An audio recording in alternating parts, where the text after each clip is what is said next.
Good evening, everyone. We are just letting people into the meeting, so we will be starting momentarily. This is Councillor King for Rita Rockcliffe, and you are at the right spot if you are here for the question and answer period concerning the Manor Park Official Plan Amendment. We just want you to be aware as well that this meeting is now being simulcast on my Facebook page and will also ultimately end up on my YouTube channel for archive and reference purposes. But we'll continue to let people into the session, and then we will start momentarily. Thank you.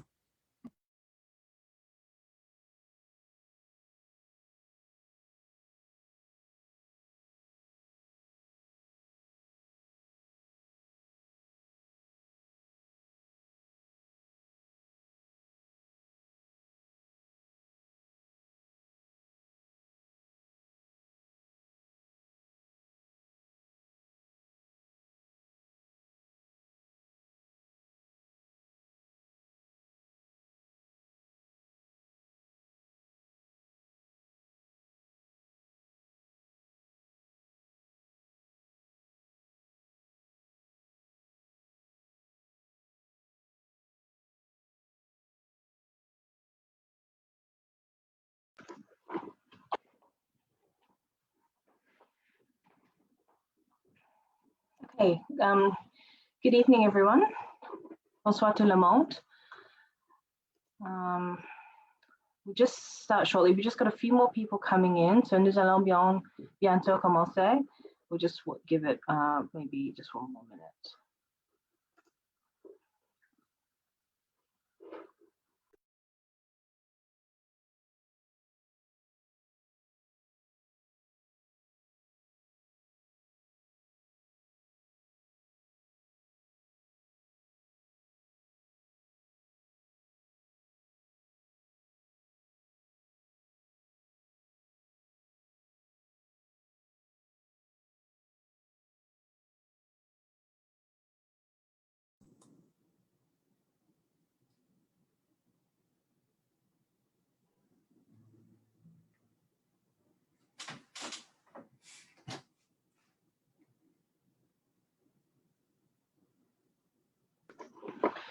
Okay. Good evening, everybody. Bonsoir tout le monde. Thank you for joining us tonight for the last of this meeting series on the official plan amendment for Manor Park Estates. Merci de vous joindre à nous ce soir pour la dernière de cette série de réunions sur la modification du plan officiel de Manor Park Estates. My name is Susan Ong, and I'm the policy advisor to Councillor Wilson King. Je m'appelle Susan Ong, et je suis l'agente politique pour conseiller municipal Wilson King.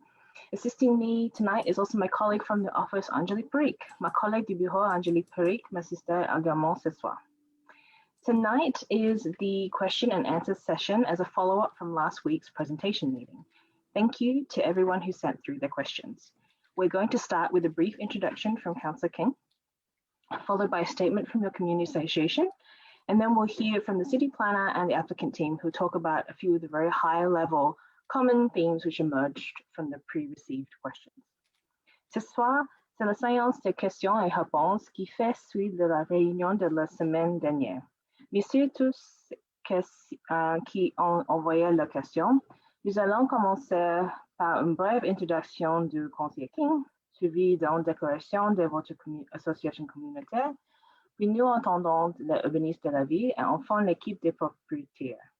qui parlerait de quelqu'un des thèmes communs et 13 autres nouveaux qui ont la marge des questions. As you can see, the chat box is open. You can feel free to type your questions in the chat or use the raise hand function to virtually raise your hand to ask a question. To find the raise hand button, click on the participants box at the bottom of the screen and a list of everyone in the meeting will come up. There are 3 buttons, one of which is raise hand. We're going to go back and forth between written questions in the chat and live questions. A reminder to please keep comments respectful and polite. Comme vous pouvez le voir, la boîte de chat est ouverte, la boîte de chat, I guess. Vous pouvez taper vos questions dans le chat ou utiliser la fonction lever la main pour lever virtuellement la main et poser une question. Pour trouver le bouton lever la main, cliquez sur la boîte de participants en bas d'écran et une liste de tous les participants à la réunion s'affichera. Il y aura 3 boutons, dont un est lever la main. Nous allons faire des allers-retours entre les questions écrites dans le chat et les questions en direct. Nous vous rappelons de faire preuve de politesse et de respecter vos questions et commentaires. The meeting tonight is being streamed live to the Council's Facebook page, and you can use this to refer back to it in the future. In addition, you can, of course, still continue to send your questions to everyone via email, request phone calls or meetings with either Councillor King or the development team, even after tonight. La réunion ce soir est diffusée en direct sur la page Facebook des conseillers et vous pouvez l'utiliser pour vous référer à venir. En outre, vous pouvez bien sûr continuer à envoyer des questions à tous les membres par courriel, demander un appel téléphonique ou la réunion avec le conseiller King ou l'équipe de développement, même après ce soir. Please feel free to ask questions in the language of your choice, and someone from each team will respond in the same. N'hésitez pas à poser vos questions dans la langue de votre choix, et au membre de chaque équipe y répondra dans la même langue. I'll now turn over to Councillor King for some brief opening remarks. Good evening, everybody, and thank you, Susan. It's wonderful to see so many people have turned out, especially due to the thunderstorm. So we weren't sure if that would affect attendance, but I don't think it has because we have about 150 people on this call. So thank you so much for turning out. Thanks for joining us tonight. I'm really looking forward to hearing from all of you and hearing your questions, thoughts, comments, and concerns. I must say that I've been very impressed at how thoughtful and in-depth the questions that have been submitted have been. Even before these meetings, my office has received a tremendous amount of correspondence on this file, with some residents asking me specifically to oppose the official plan amendment in its entirety. In my experience, that type of approach where we make demands doesn't glean the best results. Suggestions and observations based on concrete facts and well-reasoned arguments will end with a more desirable result concerning the file. I believe it is wholly appropriate for the community to pose such questions about appropriateness of scale, density, height, green space, and we're seeing many of those questions, and we actually appreciate those questions. Because those lines of inquiry under our land use process deal with planning merits that concern zoning and planning applications, which typically focus on planning elements in applications, urban design enhancements, and infrastructure deficiencies. As we know, emotional arguments that focus on simply the appropriateness of intensification generally under our planning system are not consistent with the provincial policy directions and are not credible arguments, frankly, in front of planning boards. People want us to dig into the technical elements. And as we are in the technical comment stage, that's why I think it is very important and appropriate that we first listen to the public, who will ultimately provide input concerning the proposal. And then at a certain point after I've listened, I will make wider recommendations on the application. I think it's important to really understand that this is the first public question and answer period that we are engaging in since this file has been submitted to the city. And this is after a presentation that we had in the previous week, and as well the first time that we reached out in this type of format to tenants who live in the affected areas. So it is important for us to ensure that we listen in a more fulsome way, in a highly detailed way, before there are decisions that are made. And while I haven't personally made a final determination on the file, I will recommend to the builder that their application attempt to align with many of the community's expectations, as well as in different areas that we are hearing about. So, obviously we're going to continue to have discussions that concern height, that concern density, that concern green space and community amenities. I think it is important to hear from everyone. And like I said, this is the first public face-to-face opportunity for residents to really offer questions on the file. It's also anticipated, and I think that it's important to underscore this, that technical comments will be received from city departments and that adjustments may be made to the application as it currently stands. What is proposed is not set in stone. It is the first submission. In a sense, it's the first draft. And from my understanding, the developer before us is here to listen and is amenable to making adjustments.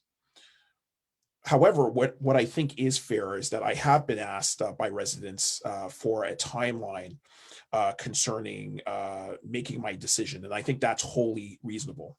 So I'll be aiming for mid-July in terms of making comment after listening to residents' input, which gives me time to really collate a lot of the feedback and give my comments on this file, which will be made available to you all, as well as to the developer and to city staff after having more conversations with residents, with the community association, and other agencies and interested stakeholders. So, we will be continuing this process of listening, and the first stage is listening to you tonight, listening to the community association as well tonight. So I really thank you for being here, and I will be listening attentively to your questions.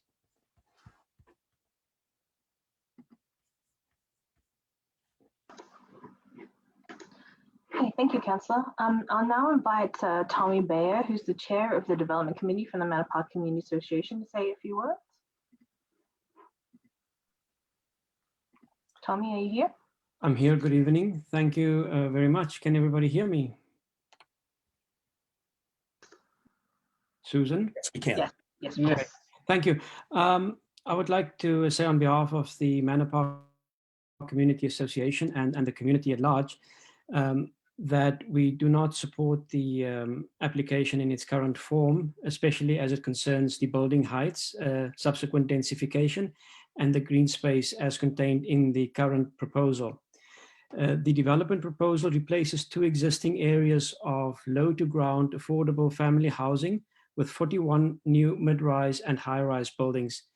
It is our view that while the development is expected in urban residential neighborhoods, it is fundamentally unsustainable, and it is not appropriate for Manor Park residents to face such a massive transformation of the community. There should be a range of diversified housing typologies at reasonable building heights that retain the current neighborhood design and that provides affordable housing options for residents in keeping with the zoning and character of the area. It is important that Manor Park retains a critical mass of family-sized 3 to 4 bedroom units to maintain its school, playgrounds, and to support other family-oriented amenities. This will help to ensure that the development supports a thriving community with the required social infrastructure and recreational spaces. As such, the MPCA thinks that the unreasonable building heights contained in the application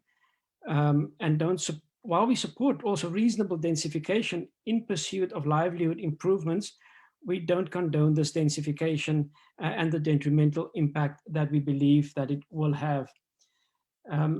The site proposed for redevelopment is within the residential third density subzone B, R3B, and it provides for detached homes and stacked townhomes.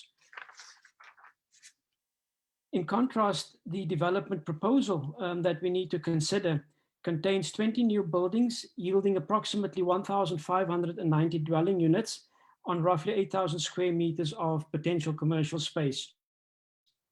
In Saint-Laurent, we expect a 16-story tower at the corner of Saint-Laurent and Hemlock, and the purpose of the official plan amendment is to allow for these increased building heights within the general urban area designation through the specific area policies and land use designations. Current policy generally permits building heights up to 4 stories, with some consideration of taller buildings in areas already characterized by taller buildings. And the official plan indicates up to 4 stories in the inner city neighborhoods. So in our opinion, the development proposal far exceeds the current legal limits in the zoning bylaws and is vastly incongruent with a reasonable standard with respect to building heights in a residential neighborhood. Their impacts on privacy, on sunlight, on massing and transitioning to the single and detached residential neighborhoods. If we look at the area around Brittany, we also see that the transitioning from the existing high-rise buildings to the detached neighborhoods, instead of stepping down to the neighborhoods, steps up to the neighborhoods. And this is not consistent with the expectations from the Planning Act and the policy in general. We also see that the Gateway building on the corner of Brittany and Saint-Laurent does not share the same setback as the other high-rise buildings and infringes on the streetscape and also on the single-story and detached neighborhoods essentially behind it. So we would like to see a much better transition to the existing neighborhoods from the proposed developments. In terms of the density, we're looking at about 4,000 units to replace 650 units. And this is a massive transformation of the community that really needs to be better considered. We could get behind densification, and we have proposed that in Manor Park North, for example, there is a significant reduction in the number of buildings that allow inclusion of at least 2 proper green spaces and include a mix of 2-story, 4-story, and 6-story buildings, but that a maximum building height of 6 stories be allowed in Manor Park North, which will still be double the existing zoning.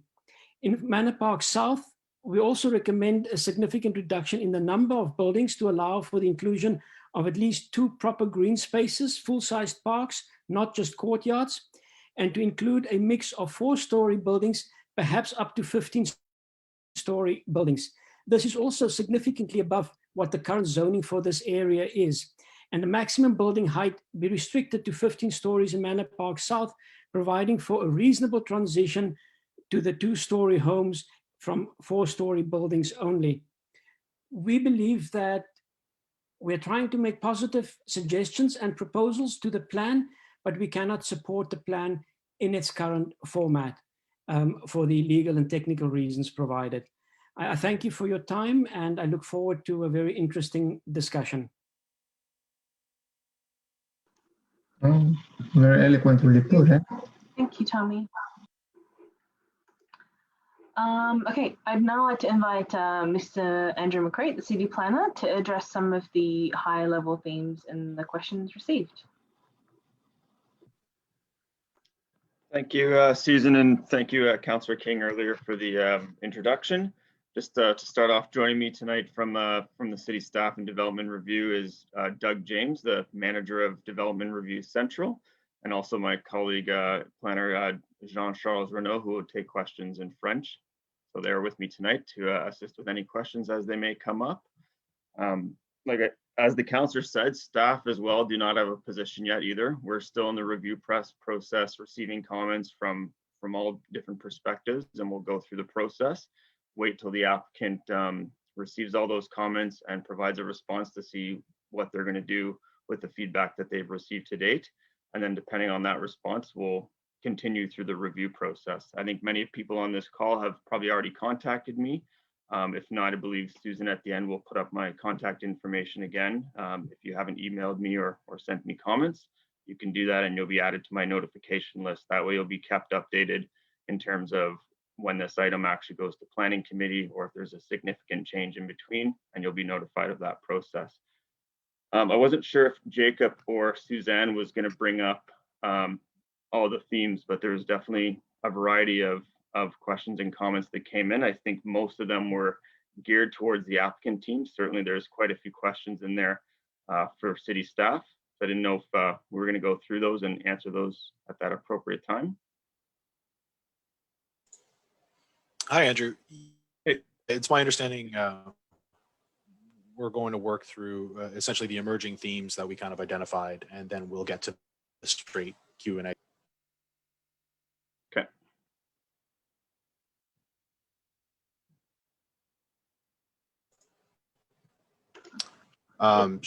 Should I just take over from there? Say, Yeah, would you like to talk about some of the high level themes first? And then we're starting to get questions in the chat box. Also, I do realize that there is a problem with the raise hand function, which is unfortunately the wonders of Zoom meetings. They are not working for some reason. So we will be calling on people to use the reactions.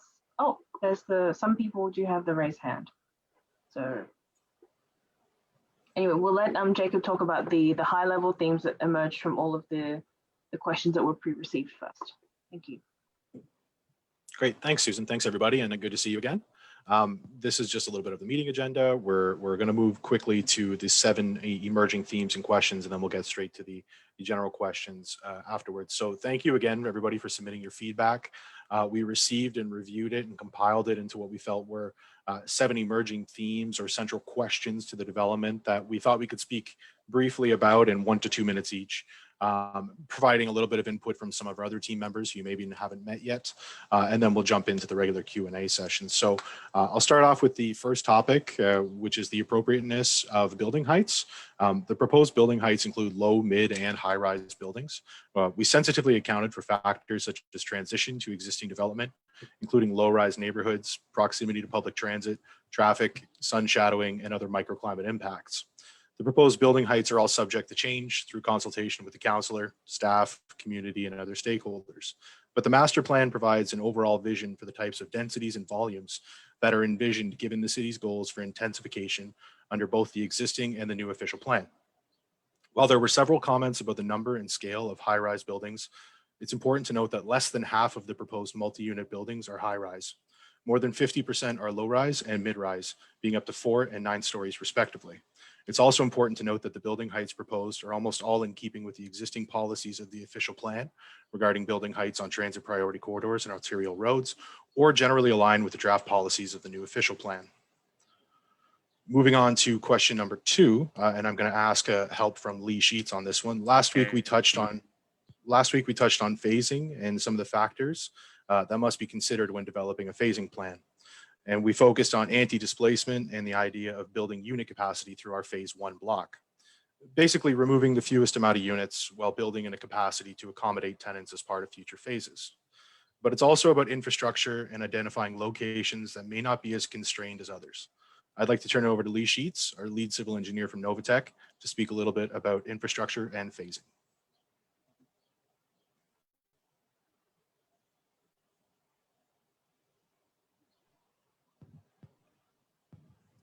Hi, my name is Lee Sheets. I'm with Novatech, and our team was tasked with the looking at the infrastructure that exists today, what existing infrastructure is salvageable, what the impacts on the municipal system are today and post construction. So phasing considerations were key in our look at infrastructure. As Jacob correctly said, trying to find out what capacities are available, how we can build with minimal impact on the existing streets and infrastructure when we start out. But in the end, what we're going to end up with is Manor Park, and the resultant city facility is going to be up to date. We presently have aging infrastructure, leaky pipes. For instance, Manor Park North is a combined sewer system where every drop of rain that that hits the ground ends up in the sanitary sewer system and results in overflows to the Ottawa River. So development will allow that sewer to be properly separated. Storm sewers will go to storm and sanitary will continue to go to sanitary. So the idea for both Manor Park North and South is to update the infrastructure, leak-free, provide a more reliable water network with looping and municipal mains as opposed to kind of a piecemeal private main and municipal main approach.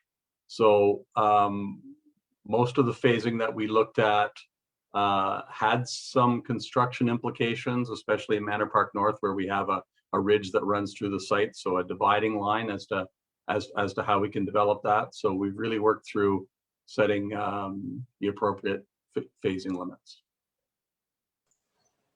Great. Thanks, Lee. Appreciate it. We'll move on straight to number 3 with regards to park programming, and I suppose it should say park programming and phasing. We received a lot of inquiries about the proposed park spaces, including the types of programming and amenities that would be included. We also saw many comments asking for the parks to be constructed first, or at least looking to understand at which phase in the process the parks would be constructed. We know green spaces are of the utmost importance to families and everyone else in the community, and we know that we want to include a park in the south and the north. We completed our own detailed parks analysis, including an inventory of park spaces and their amenities in the surrounding area. We've consulted with and continue to engage with the city's parks department and their planning team to understand their wants and needs for the development of these parks. But there's a lot of moving parts here, including engaging with the right-of-way team about possibly closing Carpenter's Way and the city's timeline for assuming ownership and everything that comes with managing parks. At this time, we can only identify the lands and set them aside for future discussions and present our vision as we've done with the master plan. Regarding number 4, family units and housing typologies, we also received a lot of questions about the unit mix. At this stage, we know we are proposing some townhouse type units in some areas immediately adjacent to existing low-rise single detached dwellings, and we are proposing several multi-unit buildings as part of this development. But it does not mean that the proposal is simply for small one-bedroom apartments across the entire project. The plan is to have 1, 2, 3+ bedroom units to accommodate everyone from retirees, young professionals, families, and other housing arrangements. At this stage, we've just drawn the boxes that go around the building. What goes inside the boxes is still very flexible. There are some mid or high-rise buildings where a portion of the ground floor is could actually be 2 or 3-story townhouses, given have internal units that span 2 floors, having an upstairs and a downstairs. And for others, such as those looking to age in place and maybe avoid stairs altogether, we're mindful of accessibility and other factors that go into the design of buildings in our blocks. We're not at the detailed architectural stage right now, just high-level concepts, but we can start thinking about what kinds of units we want to see in the master plan inside those boxes. Jumping now to number 5, and I'm going to be asking the owner, Lalit Agarwal, to help me out. While the proposal does seek to eventually redevelop all of the lands, it's a very, very long-term plan, possibly up to 50 years of full build-out. Lalit, if you want to talk a little bit more about this, that'd be great. Yeah, no, thanks, Jacob. There was a lot of questions that came up mainly from residents about the ongoing upkeep of the current units, and a concern that won't happen. And I'd just like to communicate that couldn't be further from the case, right? We've got 650 plus units with people living there and a master plan that could take 50 years. Examples of work that have been done, we've just replaced all of the windows, we've redone all the roofs, we've repaved all of the parking lots except for one. One thing to add is we actually did all of this without asking for an above guideline rent increase, which we haven't done, right? So our commitment is to maintain the existing housing, to the point until development might occur. There are certain things, as people know, in the neighborhood. The civil infrastructure needs to be redone. The city itself is working on plans. Our pipes are old pipes and they're getting redone, and we're repairing them as they fail. Foundations are starting to crumble. This housing was built without insulation.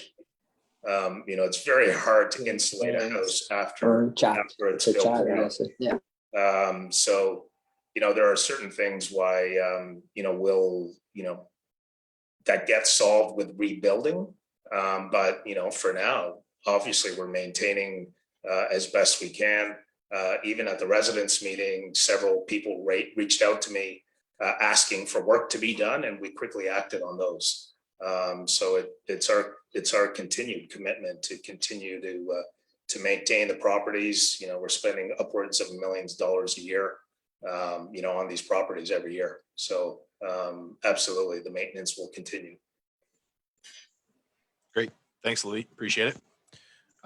Question number 6. Generally, we received a lot of questions and concerns about traffic, specifically cut-through traffic and potential methods for traffic mitigation. So with us here tonight, we do have Andrew Hart from CGH Transportation, prepared to give us a little bit of an overview from a transportation engineering perspective as to what sorts of things you look at for traffic and transportation at such an early stage. So Andrew, if you don't mind saying a few words. Thanks, Jacob. Very, very high level. We did document some cut through on Brittany. I think everyone is aware of that, and this being reflected in the comments we received. At the early stages, we definitely looked at, I'll focus on Brittany in particular as a prime example of it, but it does the same kind of philosophy as up north on St. Laurent, north of Hemlock. Using the existing right-of-way space to formalize, put curbs on both sides of the road, provide cycling facilities, improved sidewalks, bookend parking areas along the street with some bulb outs, expanding the transit stops, and providing some pedestrian crossings mid-block where it be a little more of an out of the way walk where you have to risk cutting across the street. So those are type of the things that we want to do, is not widen the road, but reclaim the space to be more appropriately allocated for all users, as well as providing those traffic calming measures, including the bulb outs and narrowings at prime intersections and crossing locations. So if there's any further questions later on, definitely can dive back into the plans specifically. Great. Thanks, Andrew. Appreciate it. With respect to number 7, before we jump into the general Q&A, there was a lot of questions that we received about if units are going to be for sale or for rent, or if it's a mix, and how that mix would be allocated. So similar to the response to key theme number 4, the plan is to provide for a variety of housing options that includes a mix of units for rent and for sale. This will depend on the final unit typologies in each phase of the development. But it's possible to imagine that, for example, the townhouse units that are proposed are more likely to be for sale, while the multi-use buildings are a mix of rentals and condos. But again, there's a lot of room for creativity within those building envelopes that we've proposed, and we could certainly look for new innovative methods for integrating market ownership and rentals and affordable ownership and rentals, as per the CMHC continuum that we briefly touched on last week. The concept of a home is changing rapidly as more and more Canadians are moving into cities and looking for housing that suits their ever-changing needs. Housing is not a one-size-fits-all solution, so a mix of housing typologies and ownership structures helps us tailor the development based on feedback, trends, and market demand. With that, I'd like to turn it over to Susan for the general Q&A, and I look forward to your questions. And I also want to say, if you have questions in French, si vous avez des questions en français, moi et puis mon équipe, on est capable de vous répondre en français, comme vous désirez. Merci. Thank you. Thank you, Jacob. Our first question is from Robert James, who had asked to be put on the speakers list. And then we'll take the next question from the chat box. Thanks very much, Susan. Thanks, Councillor King and Lalit, for arranging this discussion tonight. Appreciate the opportunity. As you can see, there's an awful lot of interest, and we care about the neighborhood in so many ways. I'd like to start off with a 30-second remark, though, around consultations. And in my experience over the years, the most successful consultations are the ones that build mutual trust and respect. There's got to be a mutual understanding and a respect in order to come to a win-win situation. Some of the language at last week's Zoom was a bit disconcerting in that regard. There was reference from a city official to the protection and the respect of the neighborhood identity. And then 45 seconds to a minute later, they're talking about a 15-story building in a predominantly 1- and 2-story neighborhood we've got to be careful with the motherhood statements because it can come back on you. We need to see the trust. So I'm just urging people to use language very carefully at this point in order that we can come together in a win-win situation. It's important. And respectfully, Mr. Agrawal, I don't know whether you've lived in Manor Park before. I think you said you're neighbors, but I'm not sure what that means. And I've read a number of interviews about you being sentimental. This is the most sentimental piece of land you have. I can tell you that from families in this park and multi-generational families in this park, we've put blood, sweat, and tears. We've seen kids grow up in a very safe, quiet, humble neighborhood. And we find sentimentality through those avenues. I'm not sure what your sentimental route is, given that I don't think you've lived in the park, and correct me if I'm wrong on that point, but there's a real important nuance in there as well. So ballpark, the notion is win-win would be terrific, but that's going to take mutual trust and it's going to take mutual respect to do it. Enough of my soapbox. Just a quick question, and I'm going to go back to this notion of 15-minute neighborhoods. And I can certainly understand the notion of local economies and how that will prove to be very useful to this city and across this whole nation over time. But the notion of a 15-minute neighborhood, when I stand at the corner, I'm not in good shape for a 60-year-old, but when I stand at the corner of San Laurent and Hemlock, I can walk in 15 minutes up to Montreal Road. I pass 2 strip malls. I head up to Montreal Road. I've got a Farm Boy, a grocery store, a beer store, and a bank.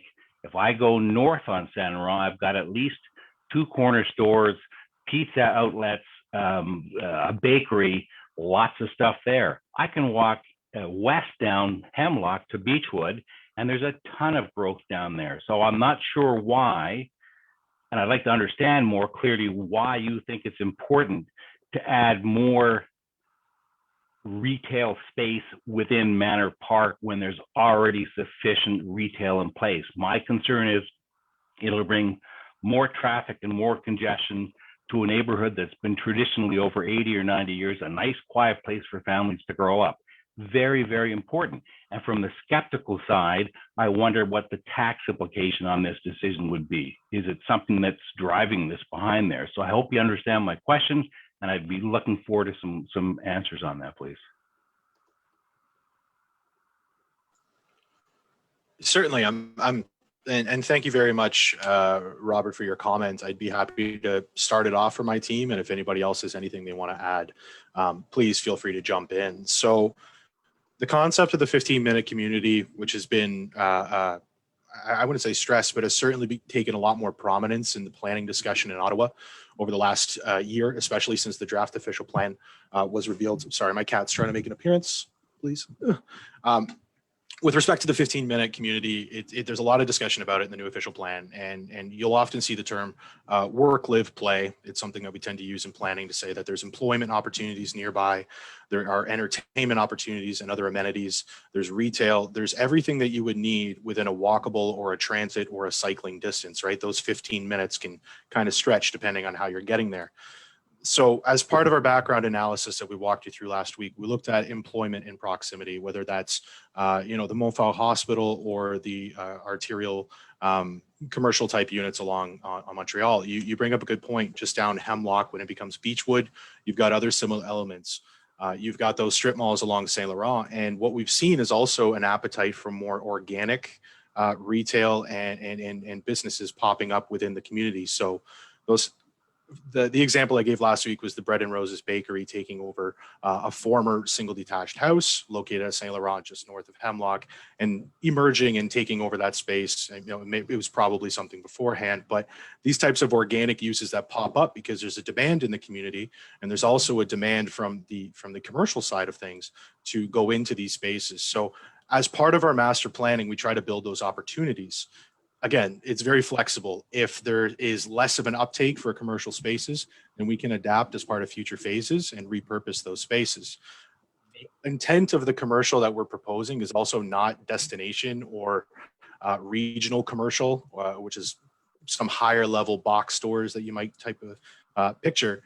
It's more for community retail. It's supportive personal services, so hairdressers or accounting offices or coffee shops or small restaurants or pubs. It's the type of retail that's meant and directed to serve the residents in the immediate community. It doesn't mean that you can't have people visit or you won't have people who are genuinely interested in those businesses that want to come from elsewhere in town.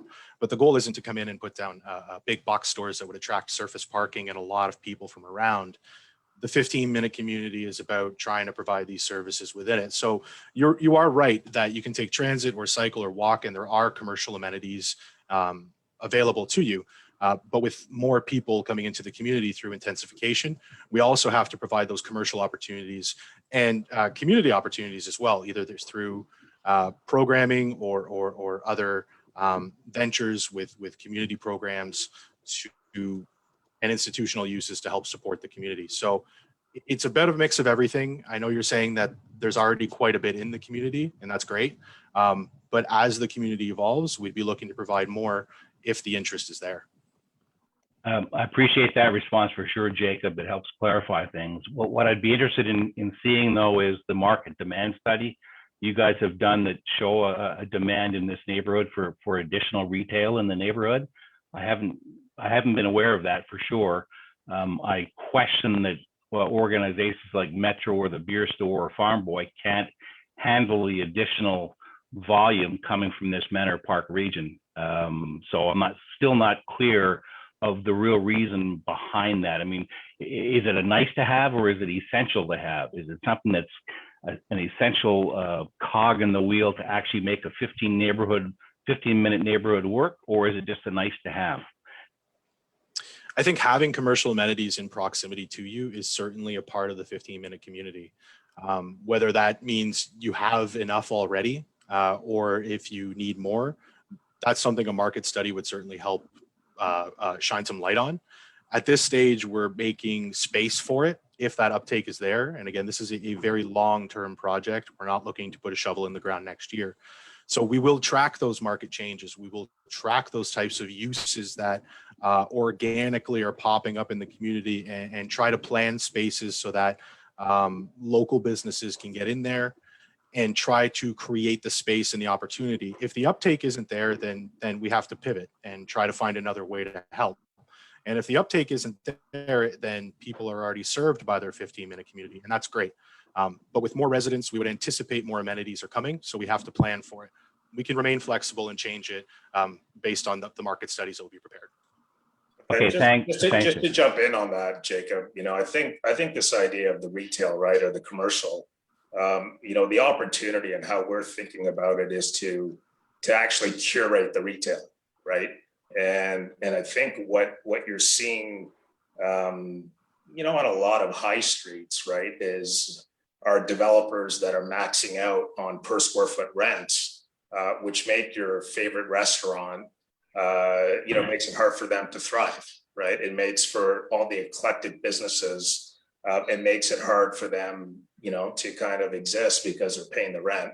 I think what the opportunity here is, right, in a village is to really kind of, limit the rent costs, right? To attract the pub, to attract the florist, to attract the art studio, and to kind of have that be, you've probably heard of the term loss leader, right? Like the whole plan here isn't to kind of make money off of retail rents, right? We're not building a shopping center. The idea is to kind of curate the retail, right? And this is a strategy that, a lot of people that are looking at planning neighborhoods are starting to think, right? Like it's kind of, hey, if we're about the housing and the families, let's make the retail just be, let's just invite the retail, right? And that's kind of the approach. I'm going to jump in now and just read a couple of the questions that we are getting in the chat. I've tried to group them a little bit by theme, but we're getting a lot of questions, a lot of good questions. So I'm just going to try to go through some of these.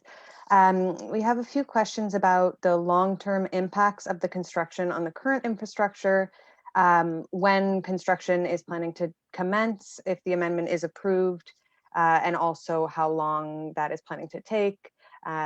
People have been mentioning this development taking place over 50 years, the construction taking place over the next 50 years. And we have some people asking if that is the case, what will be done or what steps will be taken to preserve the current quality of life. And for those maybe who won't be able to enjoy the construction once it's completed, what are steps that are going to be done to mitigate the ongoing and long-term impacts of this project? Great. Thanks for the questions. Again, team, if you have anything to add, please jump in. As we presented last week on our timeline slide, and I can pull it up if those are interested, but we're committed to a 3-year heads up, meaning that we're only at the official plan amendment stage. There still is the zoning bylaw amendment stage and site plan control stage that would follow. And it's sort of a funnel in terms of detail. As you progress through that process, there's more and more detail that would be provided in terms of the plans and studies, the architectural drawings, and everything else as part of the development. So considering the larger timeline, our phase 1 is still about 3 years away at the very earliest. In terms of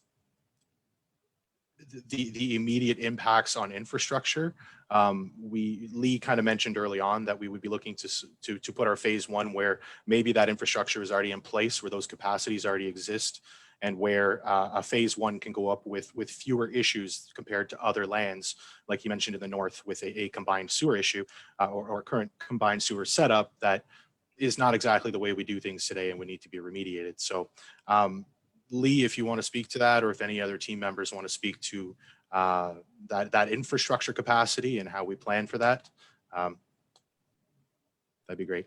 Well, so before Lee jumps in on infrastructure, right? So 2 things I'd say on construction, right? No doubt construction, construction's difficult, right? Like no one loves construction. That being said, right, picking up on the question, 2 points, like for example, when it comes to noise and kind of any disruptions, I think this is one where it comes down to communication. Actually, from 2 weeks ago, we've got another counselor on the call, Matt Fleury, who called me one day and said, hey, listen, like I know the bylaw says this, but do you mind starting a bit later? And we said, sure. Right. And, we're not, we're hoping to be good neighbors, when we do build, so we've got a track record of actually listening to noise complaints and managing those when it comes to, enjoying some of the amenities that, maybe, if they do come in 25, 50 years from now, I can understand that, living through all the noise without some of the enjoyment, I guess. This is something I've been thinking about over the last couple of weeks from these discussions. It probably starts with, better programming or, more amenity rich initial buildings, right? So in the first phases, maybe that's where, right out of the gate, right? It's about housing, but it's also about all the social infrastructure, and you can design buildings to have some of that enjoyment. I know there's been a lot of talk on, having the parks be in the original phases. Then you come up with, the issue of, okay, well, I've committed against displacement, right? So we don't want to start displacing people to build a park, right? That's not right either. So I think in terms of enjoying what's to come, I think that's all part of the plan. There's a couple of things we can try to strategize on delivering some of those more exciting parts of the development at the earlier stages. And we've got a question from the floor from Sharon.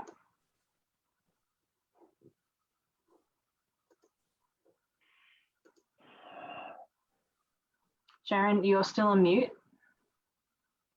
You wouldn't unmute. Okay, thank you. I didn't expect to be called on so quickly.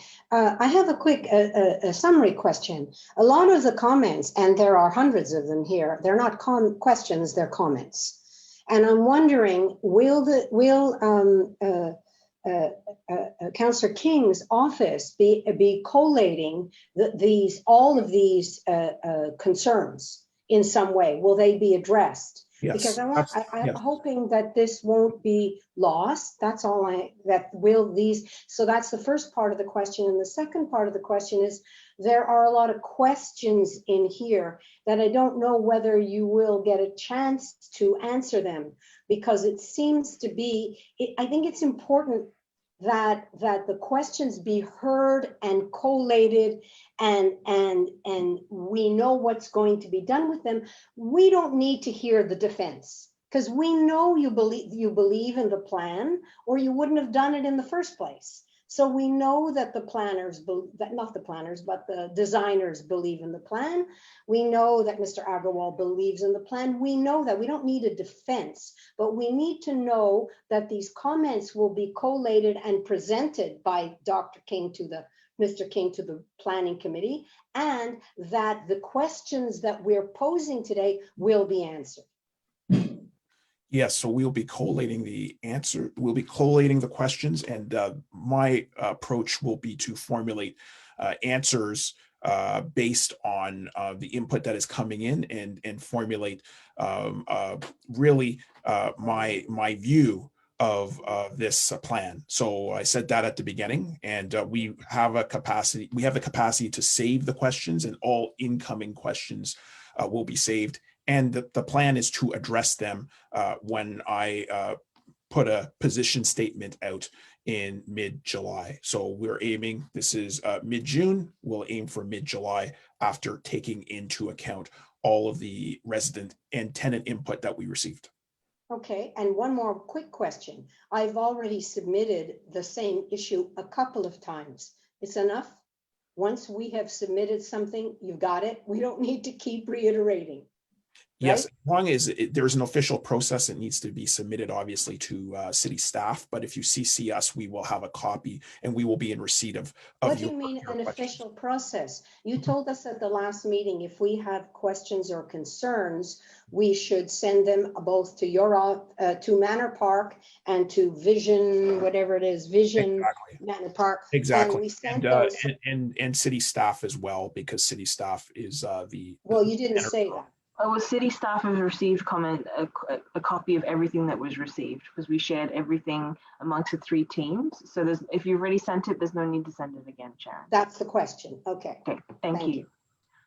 And, All right, and just to jump in though, also, right? Pardon me? And it's not to defend the plan, but for example, we've had good discussions with Sarah from Jeffrey Street, and as a result of her direct dialogue, we're coming up with ideas to address some of her concerns, right? So this is, to kind of think, that this is just fully baked, ready to go, is incorrect, right? And if that feedback doesn't come in, and I put myself out there to schedule one-on-one interviews with anyone who wants to speak with me, and I'm happy to continue doing so. Some of these meetings have gone for 3 hours. So, if you'd like to schedule some extra time to really discuss, I'm more than happy to do so. I'm good. I've heard I'm good. I just wanted to make sure that the other questions are going to be addressed, and I'm going to let them now. Okay, thank you, Sharon. Thank you. I'm taking some more questions from the chat. So we had a couple questions about the construction on Brittany, or across from 270 and 280 Brittany Drive. So some people are asking how many stories the high-rise buildings will be in front of 270 and 280, and why those heights of buildings were chosen when the buildings that they face are shorter, lower story buildings. Hi. Yeah. I think I'd be happy to answer that. I believe 272 Brittany are about mid-block along the curvature of Brittany, if I recall correctly. The buildings along Brittany, as per the slides that we showed last week, and I can pull it up if required, but I have kind of an undulation in terms of building heights. So the greatest building heights are generally located adjacent to the parkway or adjacent green spaces, in order to ensure that those building heights have minimal impacts on the existing low-rise community. So if I recall correctly, those would be the planned buildings right adjacent to the proposed park, which replaces a portion of Carpenter's Way and Truro. In that case, the tallest building on that block would be, as proposed right now, a 30-story building. Okay, next question is from Ayes Kamon.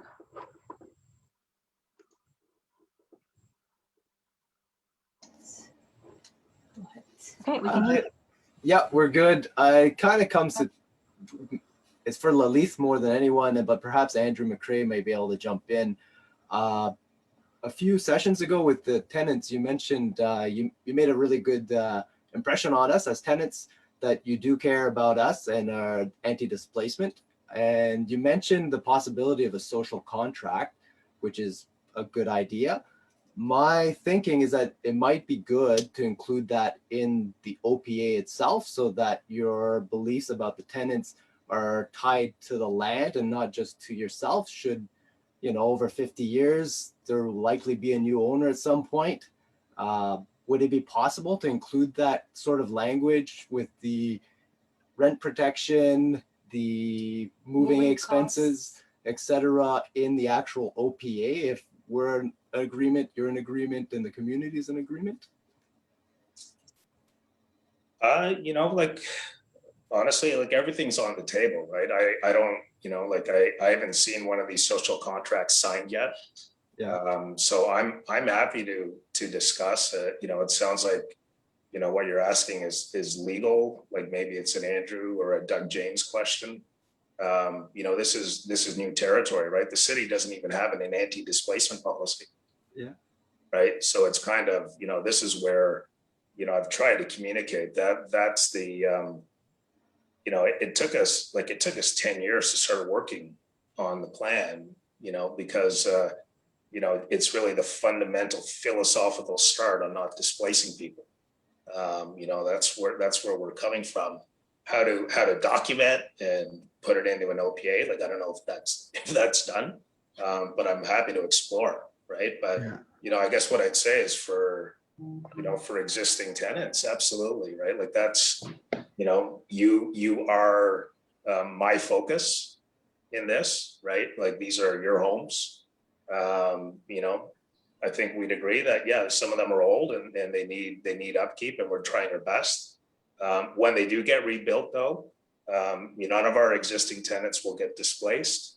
You know, the new dwellings will be, you know, equal or better at rents that are the same or less, right? And we'll cover your moving costs. We want you to stay. You know, I'm saying this in front of I don't know how many people today. You know, whether it goes in an OPA, I guess that's beyond me. I'm not Yeah. But no, absolutely. I really appreciate the question. If I may there, Councillor King, just the OPA is a land use policy document. Certainly, I'm thinking of other bigger, larger developments such as Heron Park, where they have a social contract. It's a separate, I believe it's a separate document. It's certainly something we could look at. As I said, it's a land use document, an official plan amendment for policies with land use, as opposed to what has been brought up here. But certainly, it's new, as Lalith said. We'll take a look at it. But another way of doing it would be sort of that memorandum of understanding, which I mentioned was the MOU, or something that was written down and their intentions to do so. But it's certainly something based on what has happened in other larger developments, something we do take seriously and we'll be looking at to include in one form or another as part of this proposal. Just to let you know.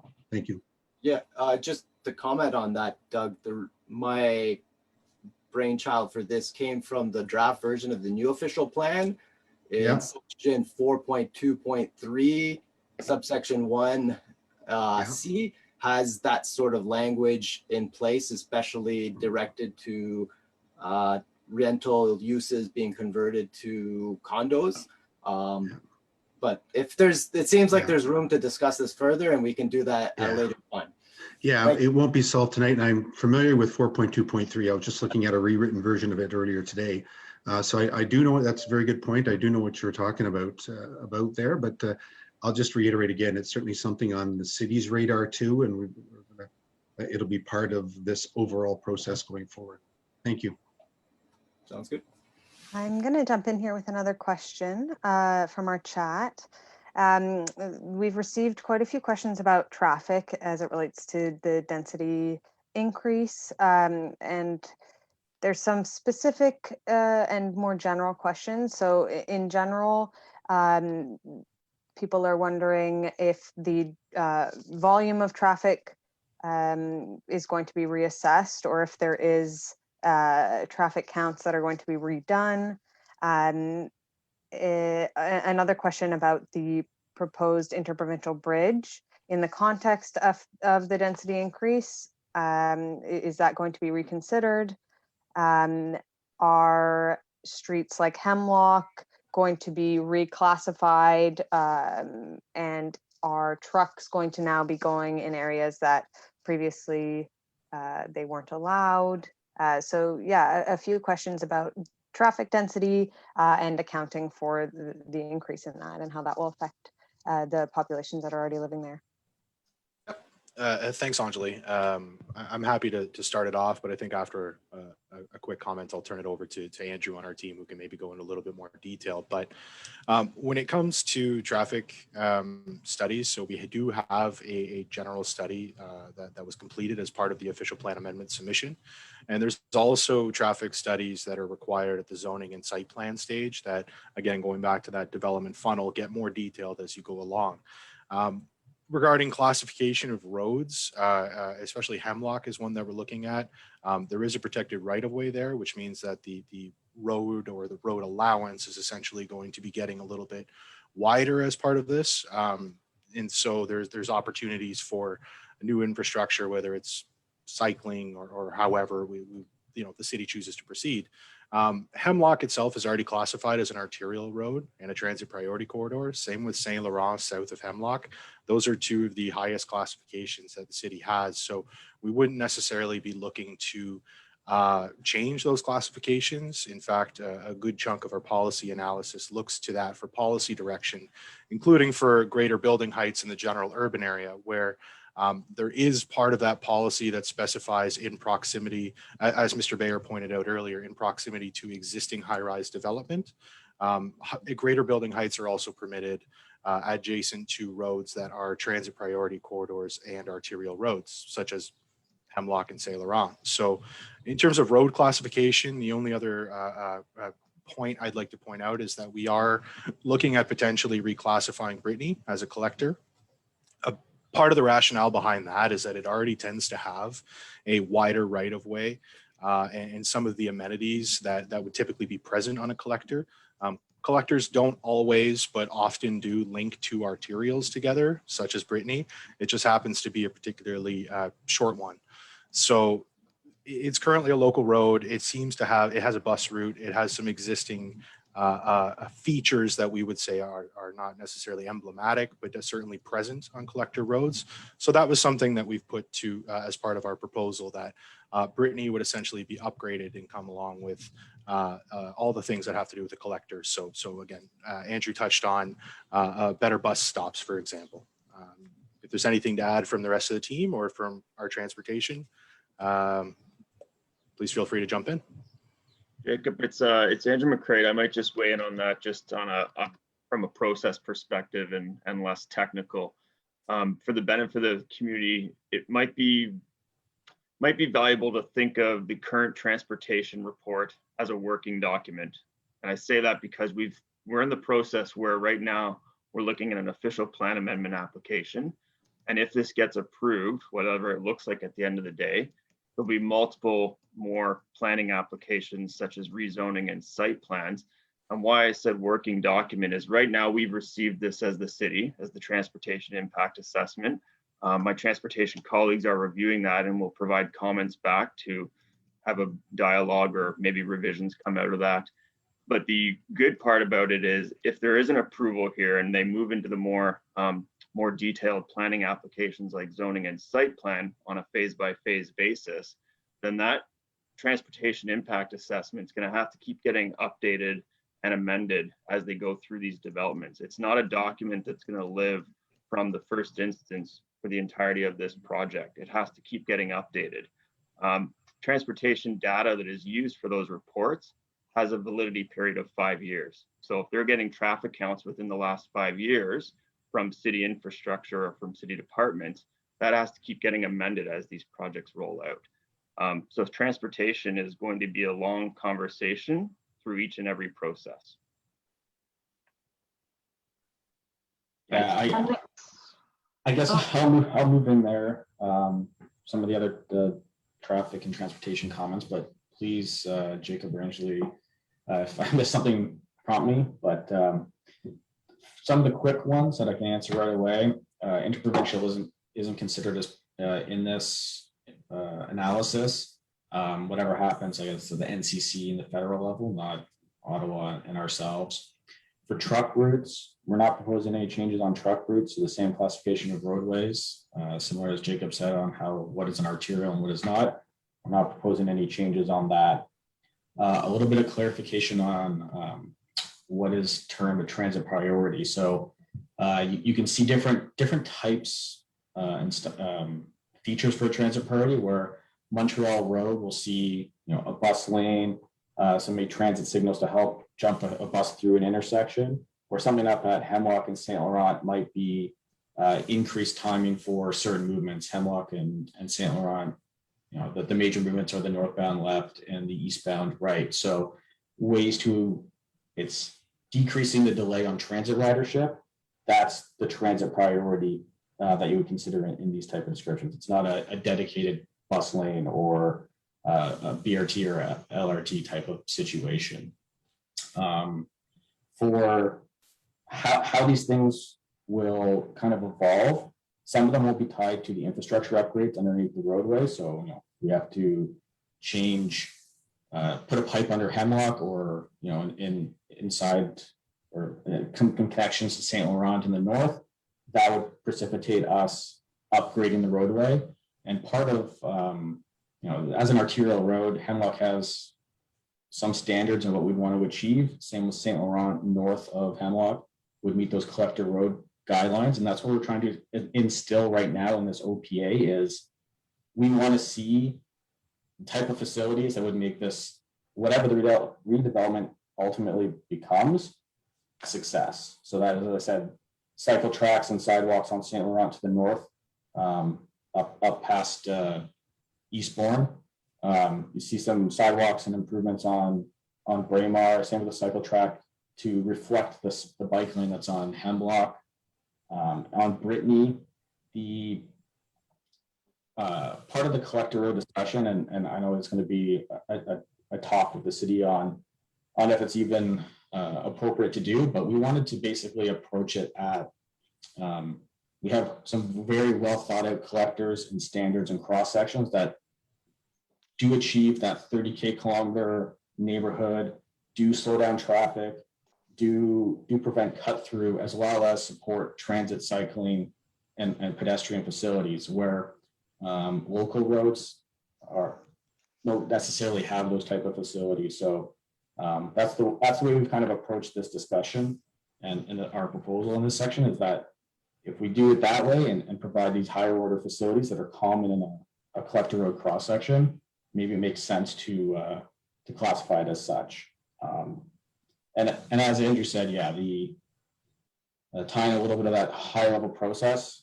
Right now, we're just looking, does a development concept of this raise any huge pardon the pun, roadblocks or constraints?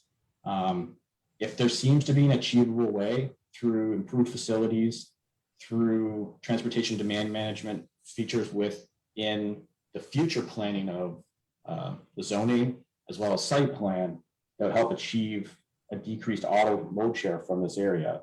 That's what we're looking to instill right now and make sure that when someone comes in the future, they are aligning with our vision right now, and it decreases the likelihood of a deviation or not achieving our vision and goals here. So as we move forward, things like we don't assess a specific building like driveway or how a sidewalk crosses that right now. That's going to be at a site plan, but right now we're looking at Hemlock, St. Laurent, Montreal Road. How do they all function, and how can we make this work, and what improvements we'd have to be contributing to or providing to actually make this a success. So hopefully I've covered off most of those comments. Was kind of a shotgun approach there. Okay, the next question is from Richard Leduc, who's got his hand raised. Good evening. Overall, I'm in support of the project. That's kind of weird to say, but the only concern I have, I raised the issue about infrastructure and the impact of construction. My concern is that the buildings at 250, 260, 270, 280 Brittany Drive and others, we are built on a bedrock. And my concern is long-term is the actual construction and the dynamiting and the vibration that's going to have the impact on this bedrock and how that will impact on the construction or the buildings in that area. Because I'm sure the vibration is going to cause some kind of cracking in the bedrock and so on and so forth. Has a study been conducted on that? Thanks for your question, Richard. I'm certainly happy to address it. We do have Patterson Group is our geotechnical consultant. They also completed the environmental site assessments that we were required to submit as part of the application. So similar to, I suppose, the traffic discussion that we just had, there is a preliminary analysis, a general feasibility study that is prepared as part of the official plan amendment to see if there's any major red flags and questions with respect to bedrock and issues with blasting or other construction would be captured in that. But they would also be required as part of the applications for zoning bylaw amendment and site plan control. So more detailed geotechnical investigations will be prepared at each stage of the project to look at exactly what you're talking about, those impacts on adjacent properties and what type of, I know we're proposing for a lot of underground parking, for example. Obviously that requires you to dig, that requires you to get under there. And so these are going to be detailed studies that look on a building or a block by block basis and will be much more specific than the existing studies that you'll find on the DevApps website right now.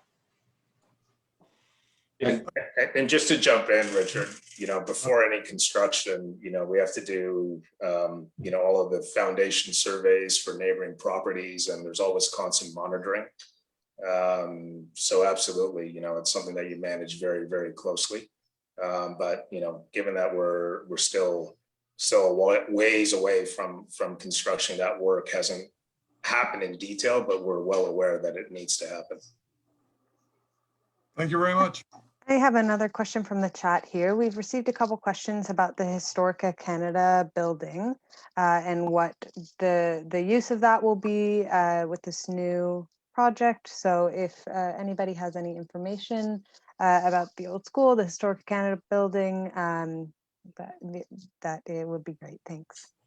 Well, I guess I could comment on that. Thanks, Susan, and thanks for the question. We're here today to talk about, the OPA application, so I don't want to talk about Historica too much, but had a nice chat with Elizabeth Gamel last week, who's our neighbor there. So I guess the news is that we purchased that building on June 2nd, it closed. Elizabeth reached out concerned about access and some of her neighbors were worried about, what might happen at that site.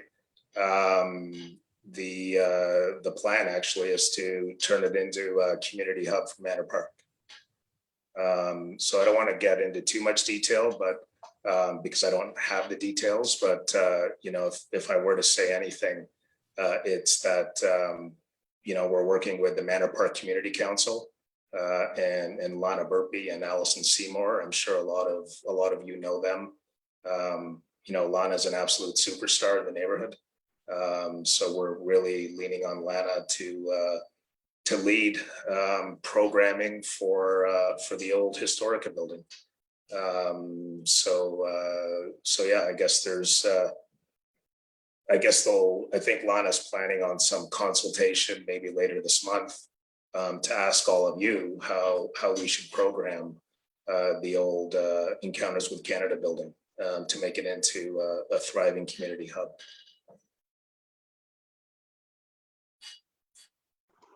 Oh, and I think actually, she, I spoke with her last week. She was setting up an email address. I'll double check, but I think it's 1805 gaspay@manorpark.ca. But I'll double check that. But I think she was going to post it on the Manor Park Community Council webpage as well. Okay, we've had a lot of questions about why is a 30-story and 15-story being proposed? Why such big heights on buildings? In the chat. Yep, I'm happy to start that one off. So just to reiterate what we talked a little bit about last week, but the city right now has virtually 3 building height categories that would apply to the proposed projects. So you would have low-rise buildings, which are anything 4 stories and under. And then you have mid-rise buildings, which are 5 to 9 stories. And anything 10 plus is considered a high rise. Currently right now up to about 30. Once you hit 31, that tends to be another level of high rise. So we're still in that 10 to 30 range with respect to high rise development. And the policies of the official plan do allow for high rise development in strategic locations as we've proposed in our master plan. So we have presented building heights that we feel are appropriate for those strategic locations, again, based on transition to existing neighborhoods or microclimate impacts and reducing those sun shadow impacts. But it's also about ensuring that we meet a certain density target over the coming years because the population is growing. We do have a housing crisis, and ensuring that we can find a balance between those things. Whether it's 30, 25, 20, 15, 10, those are all part of the same category, and the policies allow for a discussion within that. So we are working with staff and we are listening to your comments and your feedback.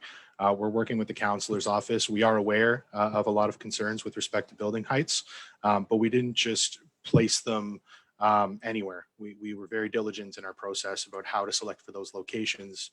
Again, with respect to proximity to transit, transition to existing neighborhoods, and ensuring that we meet some of those guidelines or policies, whether it's the urban design guidelines for high-rise housing, which looks for a 20-meter separation to existing low-rise neighborhoods, or a 45-degree angular plane, or the new high-rise building regulations that came through the zoning bylaw.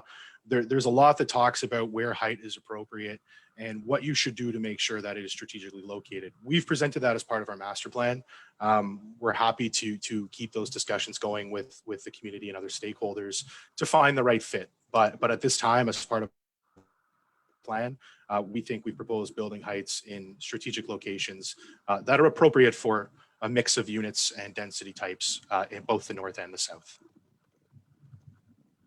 Okay, and then our next question is from Andrea Stewart. Andrea, go ahead. Hi there. My question is for Andrew McCrate, actually. And my question is, does this, the proposal, the master plan, does it align completely with the new proposed official plan? And also, I guess that's a question for Councillor King. And if it does not, why not will you require for it to meet that guidance? And I say that because there's been a lot of effort obviously put in by the city to create this new official plan. If it is to be the guidance for development, why is it that private individuals are then able to create an amendment to build whatever they want, like through a process, I suppose, but can we not depend on the city to set the guidance and then have private companies, corporations that are seeking to make money, follow the guidance laid out by the city? So will that be the case with this development here? Hey, Andrea, so thanks for the question. There was a lot of details in that one, but it's important to note that the new official plan, which is draft and currently going through its own review process, it's difficult to say whether this complies or not because some of that is still subject to change. I think you saw last week there was a release on changes that are being made as a result of that first draft, and there's an intent for the new plan to be presented to council this fall. So until we see what that final version is that gets presented to Planning Committee and Council, I can't definitively say whether this proposal meets it or not. But what's more important is that this application was submitted to the city based on the current official plan, and that's generally what it will be reviewed against. And under the Planning Act, anyone has the right to submit an application. We as the city can't say, you're not allowed to submit this application. They have a right to submit it, and we're obligated to review and process it. So that's what we're currently doing. Certainly, it's easy to make the conversation about where's the city heading in terms of emerging directions for new policy as it relates to these areas and transit corridors and things of that nature. That is going to be top of mind and part of the discussion. But ultimately, we have to review the application that's before us right now, and what they're amending is the current official plan. But if I may, the master plan for Vision Manor Park is seeking to have it both ways. It's calling Hemlock a minor corridor, which it is not designated as. It might be designated in the new official plan, or it might not be if Councillor King can achieve support to have it removed as such. So, I mean, I'm not trying to pick a bone with the city, but I think what's problematic about the process and this juncture of the process is we're undergoing this huge undertaking by the city, lots of involvement, 40,000 comments that, from people across the city to try to guide what the city is going to become socially, environmentally, on all these different levels. And the way the process is undertaken and the fact that, private companies are talking about having the functionality on city streets that they're deciding these things about, Brittany becoming a collector. Why are they deciding these things? It seems to me actually very anti-democratic, if I can say. So I don't want to cut you off, but there's a distinction I want to make in some of the words that are being used. They're not making any decisions. Okay, the applicant team, they're not making any decisions. Ultimately, city council will make the decisions. So the example you used for Brittany, they've proposed that as changing that from like a local to a collector, which is a different cross section and has different implications for the type of transit that you'd see on that street or how a sidewalk is designed or a cycle track. Our transportation group's in the process of reviewing that, and it doesn't mean it's going to be approved. If transportation from the city perspective deems that that's a worthy endeavor to look at, then that's a continuation of that conversation. But it's certainly not we're asking to change it to this, so we're going to change it to this type of exercise. There's a lot of details, conversation, and review that go into this. So I completely hear your frustration, and I know there's a lot happening in this area between this proposal and the new official plan. We are taking it all in from those different streams. So I'm hearing your comments for sure. Thank you. I appreciate it. And just like, we're behind the city planners in terms of like setting some guidance, and we'd love to see some muscularity from you guys on it. Thank you. Okay, thank you. I'm gonna take some more questions from the chat. We've had a couple about trees, one in French. Elle aimerait connaître l'impact potentiel sur les arbres existants. Somebody would like to know, with respect to the mature trees on Brittany and also other existing trees, are there any specific statements or plans for existing trees and the impact on them? Yep, I'm happy to jump into that. Juste pour vous laisser savoir, je vais donner ma réponse en anglais en premier. Ensuite, je procéderai au français. So we did retain Kilgore and Associates to complete a preliminary tree and conservation report looking specifically at the trees. Going back to our meetings from last week and the week before, it was one of the first things we noticed when we went on our site visit, and our landscape architect, Doug Fountain at FOTEN, did look at them, and we did notice and identify that there are several mature trees. Some are very well placed with respect to allowing for redevelopment. So those that tend to be closer to the front property line near the road are obviously a lot easier to retain than those that are interior to the block, which may require us to go through the city's tree protection bylaw in order to see if tree removal is possible. Alors, pour répéter en français, Nous avons un architecte de paysage, M. Doug Fountain à Fautaine. Lorsque nous avons complété notre marche initiale sur le projet, on a identifié que plusieurs des arbres sont assez gros et assez beaux qu'on devrait essayer de les protéger. Surtout ceux qui sont en proximité de la rue sont plus facilement protégés que ceux qui sont à l'intérieur des blocs. S'il y a des arbres qui vont devoir être coupés, il faut passer par le processus de la ville, le règlement de protection des arbres. Nous avons aussi engagé Kilgore Associates, c'est une firme environnementale dans la région pour évaluer les arbres et préparer un rapport préliminaire. Et c'est disponible sur le site web de la ville, DevApps. Merci. Thank you. Okay, next question is Brenna Leslie. I'll invite you to unmute.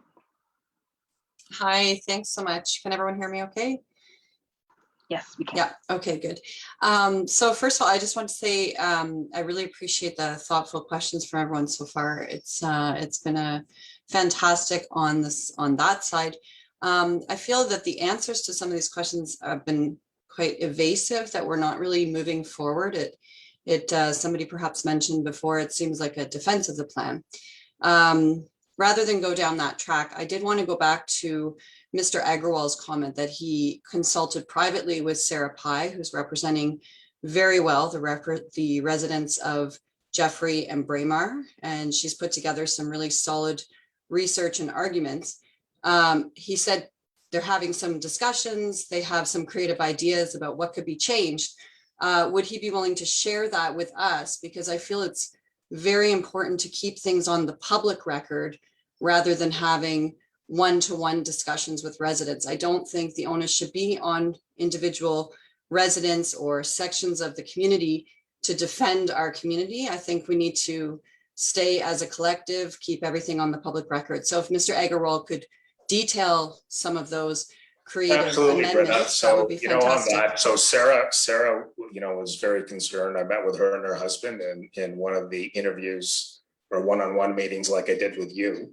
And I met with actually, dozens of people to have great conversations. But, Sarah, one of her big concerns on Jeffrey and with all of her neighbors was the shadowing and the placement of the townhouses that abut her properties.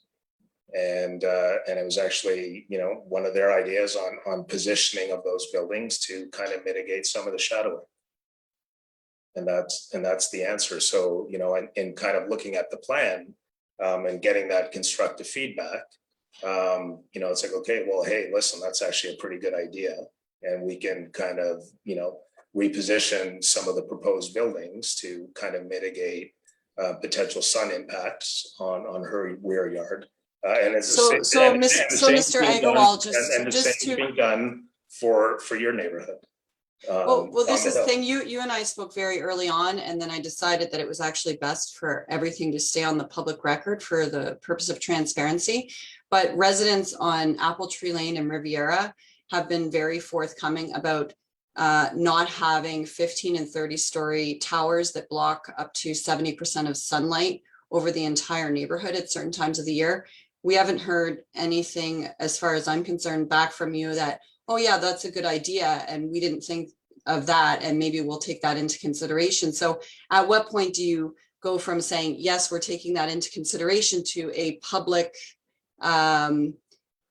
sort of affirmation that, yes, we're actually amending our proposal to take all these comments into account? When do we see the outcome? Like every comment, right? Like we're at the stage of collecting all of the comments, including yours, including Lorraine Brown's, to kind of go back to the drawing board and work on the plans. That's the stage we're at. And that's exactly what we've kind of proposed to you, to Lorraine, to all of your neighbors, to Sarah and her neighbors. And we're listening. And the plan hasn't changed since we proposed it, because we're going to collect all of these comments and go back and rework the plans. And at what point do we see the result of that? Do we wait and you see what the city planners recommend and then they force your hand, or are you going to do it on your own? No, I don't wait for city planners, right? Like I'm going to actually go back with the team in July and we're going to work on the plan based on all of the comments, including yours. to kind of see what might make sense going forward. So we wouldn't expect to see anything over a mid-rise height in this neighborhood, just to be very clear. Over a mid-rise height? On the understanding that mid-rise is 5 to 9 stories, I wouldn't imagine I don't how understand anything. the question, Brenna. I'm suggesting that if you're taking into concern the primary concerns of people in Manor Park South, we're not against densification. I think there's a lot of really creative densification that could be done on Brittany, up to 4 stories, possibly flanked by, a 6 to 9 story building at certain intersections. But I think proposing 15 to 30 story buildings just is not in keeping with the existing official plan, and it doesn't take into account the very real concerns of the people who live here now. Okay, well, thank you, and we'll take it on board. I'll jump in with another question here.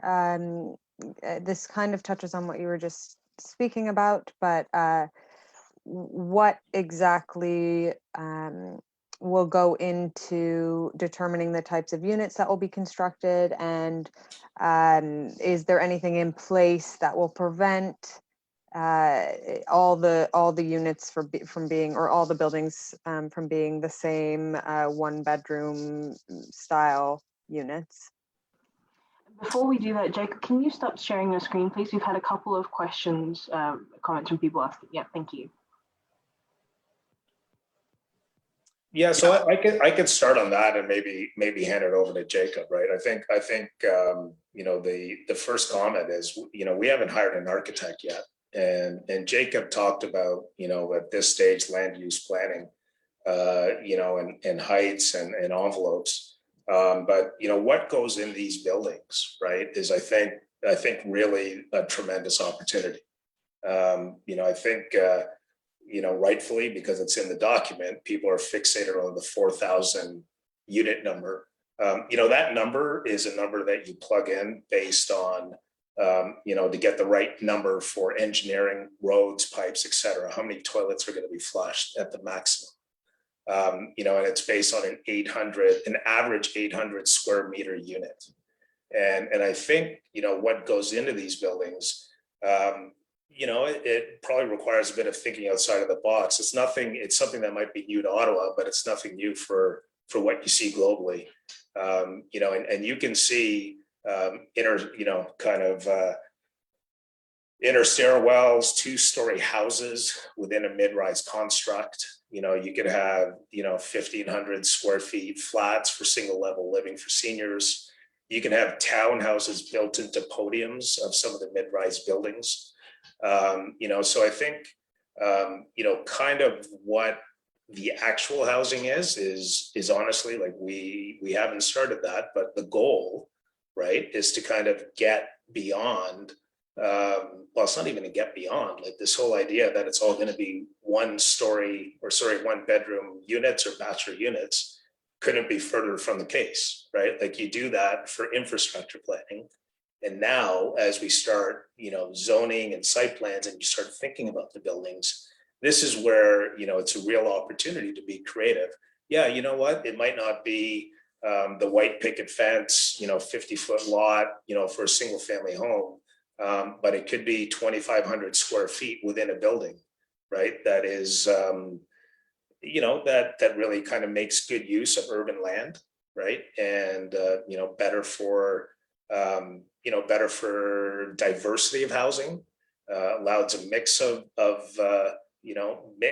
housing, within an urban neighborhood.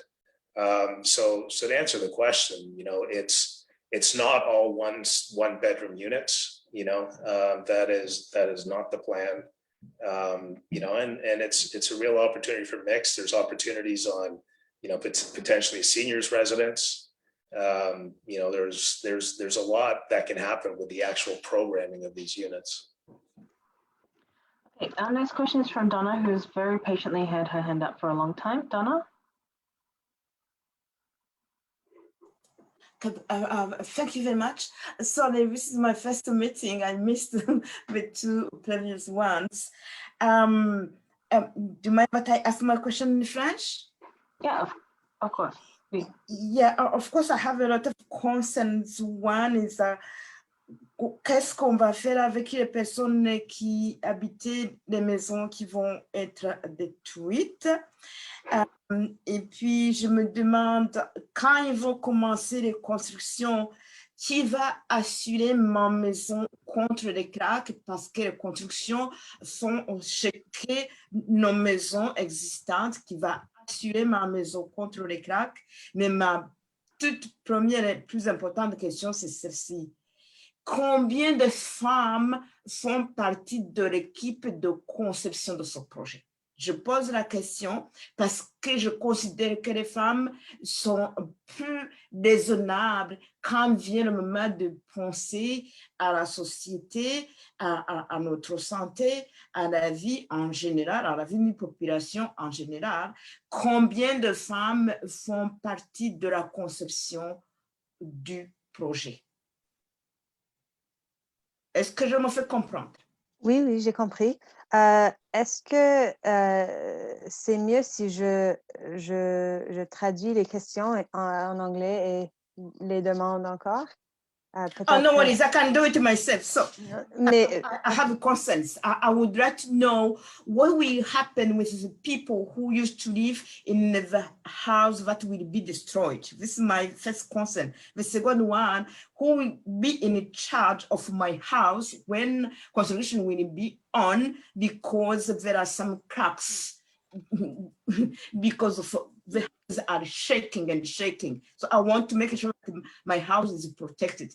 And then my main concern questions is, I think that women are more reasonable than men. Sorry to say that. I think it and I say it. I would like to know how many women have been involved in the conception of this plan project. Is it clear in English? Je vous remercie pour votre question, madame. Réponse en anglais, si ça vous convient. Pour répondre à la question numéro 1, nous avons parlé des phases la semaine passée, puis ensuite la réunion avant ça, juste pour les résidents. Pour la question du déplacement du monde, lorsque leurs logements existants seront détruits comme partie de la construction, l'idée, c'est de déplacer le moins de résidences possible pour en construire une capacité. Alors, ça veut dire que nous avons identifié la phase 1 en ce moment, et c'est toujours, je vous ai des changements par le feedback qu'on va recevoir ce soir, puis avec les questions que le monde a envoyées. Alors, disons comme exemple, puis je pense que notre phase 1, c'est un très bon exemple. Nous avons identifié seulement 10 logements qui vont se faire détruire en partie de la première phase du développement. Puis on est capable de construire une bâtisse de certain nombre d'étages pour avoir beaucoup plus d'unités de logement pour que le monde qui seront déplacés dans la phase 2 peuvent choisir de déménager dans la phase 1 ou être accueillis dans d'autres propriétés sous le dossier du propriétaire. Alors, nous avons un plan de phase qui débute du première phase pour assurer que nos personnes sont déplacées dans la communauté. Alors, le monde qui sont déplacés dans la phase 1, les premiers 10, disons, ils vont être accueillis dans les unités de logement qui seront vides dans le développement qui existe. Alors, ils vont garder la capacité pour accommoder ces gens-là. Ensuite, ils vont construire la capacité pour les futures phases. Alors, ça, c'est le plan de anti-déplacement qu'on a en ce moment pour s'assurer qu'il n'y a personne qui ne doit quitter Manor Park. La deuxième question que vous avez demandée, c'est par rapport à la protection des unités existantes par rapport à la construction. Alors, nous avons plusieurs études qui ont été complétées. Ça inclut des études géotechniques et environnementales qui sont préparées en ce moment au niveau de détail qu'on a besoin pour une demande de modification au plan officiel.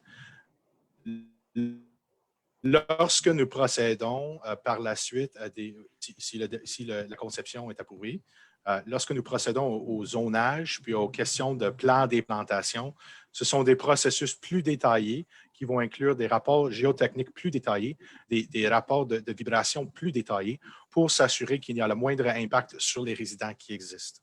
Troisièmement, la question de combien de femmes sont incluses dans l'équipe du projet. Nous avons en ce moment, je crois, 10 fermes qu'on a travaillé avec, incluant Fauten. Je peux vous dire que la conception générale du projet, ça a été dirigé par une femme. C'est Mme Hejani Padarats, un des principaux de conception de Fauten. Et avec ça, on a aussi notre directeur de conception qui est ici une femme. Ça, c'est Ute Maya Giambattista qui a contribué à une des sessions avec le Urban Design Review Panel. On a aussi Mme Suzanne Valiquette qui est ici avec nous, qui est la directrice de communication. Nos équipes d'ingénieurs, ils ont aussi des femmes, soit au niveau junior ou senior, qui travaillent avec eux. Alors, dans l'équipe, nous avons plusieurs femmes qui travaillent sur le projet, incluant, je dirais, Madame la conceptrice du plan. I'll try to recap that in English for everybody, but on first, we just touched on the relocation of existing tenants as part of our phase 1 of the project. And I reiterated that we were building a capacity as part of that phase 1 so that when phase 2 and future phases are ready, those residents can then move into the phase 1 that was built. And of course, those residents that were in the initial phase 1 can be accommodated through preserving vacancies in the existing development. Second, I reinforced that, again, we have geotechnical and other studies that help protect for existing development, that look at the impacts of construction and blasting and everything that comes with new development. And third, I just reiterated that we do have several women on our team, and not just at the junior level, but at very high levels. So I spoke a little bit about Hejani Padarats, who is our director of this plan, essentially, one of our head urban designers. We also had Ute Maya Giambattista from our Toronto office, who is our director of design and who helped input into this plan as well. And our director of communications from Momentum Communications is Suzanne Valiquette, who some of you may have had the pleasure of speaking with already. So we do have a lot of women leading this project and as part of the project team, and I'm very proud to work with them every day. Jacob, I'd like to add to what you've just said. Donna, j'ai une question pour vous. Est-ce que vous avez entendu quand M. Agarwal a parlé, si c'est nous qui vous demandons de déménager, OK? Admettons là, que c'est nous qui vous demandons, on vous demande si on veut reconstruire où vous êtes.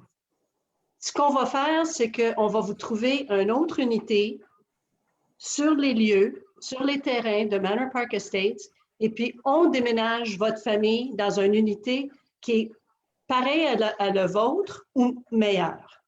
Et puis si c'est nous qui vous demandons de déménager, c'est nous qui allons payer pour vos coûts de déménagement et votre loyer sera au même ou plus bas que qu'est-ce que vous payez présentement. Vous allez avoir un minimum de 3 ans d'avis. C'est plutôt peut-être 5 ans, parce qu'on n'est pas certain comment le processus va se dérouler, mais ça serait un minimum de 3 ans. Est-ce que vous comprenez un peu la façon dont on veut fonctionner? Est-ce que c'est clair pour vous? Of course, it's clear, but I'm not even directly concerned. I want my one house. The home you will be destroying, they are just my neighbors. It's the reason why I was asking, when you will start constructing, who will be in charge if my one home is being damaged? So I'm not concerned about the unit. They are my neighbors and I love them and I don't want to lose my neighbors. They are very important for me. But by the way, I do want my one house and I live on a 500 private. It's my one house and I'm not concerned by what you do. I'm concerned not directly. Indirectly, I'm concerned. All right. So your concern is neighbors. It's very, very important. We live in a country when we have to make sure that people live safe, they can afford the standard of living, and somewhere it's like you already have a lot of money. Why do you need more? Give us a break. Let us breathe. Lalit, would you like to speak to that comment? Yeah, you know, I am responsible for any damage to your house. Okay. Okay, you have the address, 5 Andrew Provides. Okay. If I may too, Councillor King, just add in, we're at the OP stage now in the zoning, but when you get down to the site plan stage, when you, the site where the buildings would go and access and everything, one of the conditions we have conditions in there for pre and post blast survey. So within 150 meters, I think, I can't remember the exact, it is, they go to all the houses, they take pictures, they take video of the foundation, of the walls, of everything. And if there is damage, say cracks in the foundation afterwards, they do the post survey. And as Lalit said, he's responsible for fixing the damage. It's part of a condition that goes into the site plan process, which is, but we're not there yet. That's at the end when they, whatever they do, whatever they go to build, it'll be done at that time if they are going to blast. Thank you very much. Okay, so first of all, we had a few requests for us to keep on going, so we're going to stay until 9. Next question is from the, actually, Angela, we can have more. Yeah, I have another question here. A few people have been asking about schools. Manor Park Public School is above capacity, and current proposals for expanding and increasing density obviously will include more kids. How will school capacity be addressed for the large influx of people? Are there plans for new schools being built or expansion of schools, or anything? Have there been any plans put in place for schools? Maybe I can start on that, and if someone from the applicant team wants to react. So as a process of reviewing an application, we do circulate all the school boards. So the school boards will be part of the conversation here. Some have started to send comments back. Really, because we're at such early stages with the official plan amendment, at this moment in time, it's more an awareness of, you know, if this plan gets approved, what's the next step, what's the timing? And the school boards are starting to look at those numbers about what type of density is proposed here, so that they can understand what that means for school board capacity, and do they need to look at expansion options, which could be an addition or portables. So right now it's more of that awareness piece, and the school boards will continue to be part of the dialogue and circulation process with each an application if we move to an approval from council on this concept. So those will also be fed back into the applicant team to respond to if there's a need for a different strategy about a capacity issue. So it is definitely part of the application review and discussion. And just to pick on that, Andrew, we proactively met with the school boards to give them a heads up that this OPA application was coming. And, you know, and I guess it maybe alerted that all the school boards have options on land, you know, in the neighborhood to potentially expand or build new schools. So, you know, all the school boards are being consulted. They're well aware of this proposal. I guess on housing typologies, depending on where we settle up on the housing mix, you know, that's the question that they asked us, right? It's kind of like, okay, well, how many of the final units are family type units with school age children, and that will help in their plannings. So anyway, to Andrew's point, you know, they're well in the loop on this. You know, I can't speak for a school board on what they're planning, but you know, they're well aware of this process.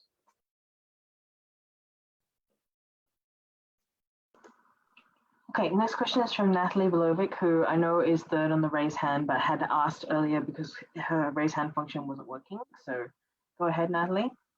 Hi, thanks very much. Can you hear me? Yep. Okay, so a couple of comments and some questions, and mostly directed at city staff, actually. In the first meeting that we had last week, something just hit me that was said by the planner, that you don't really rely on data, that it's more of an art, not a science, to make these planning decisions. And frankly, I find that a bit disturbing. Because I get the large concept that you're planning for the future and that the department has a vision for what Ottawa should look like and would be ideal as. but there's a lot of very hard data that has to be looked at and considered when you're making a plan or approving a plan that has such incredible impact.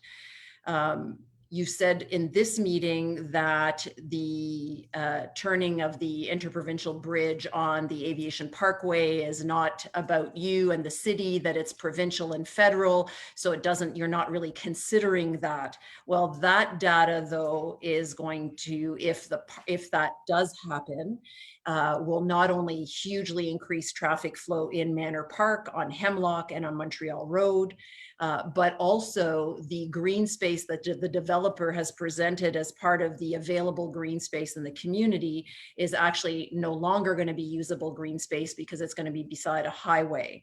And not only that, Waterridge Parks were also added in as the overall green space that's readily accessible to Manor Park residents. But if we have a highway dividing Waterridge and Manor Park, again, that's not going to be feasible for children or people from Manor Park to use Waterridge Parks.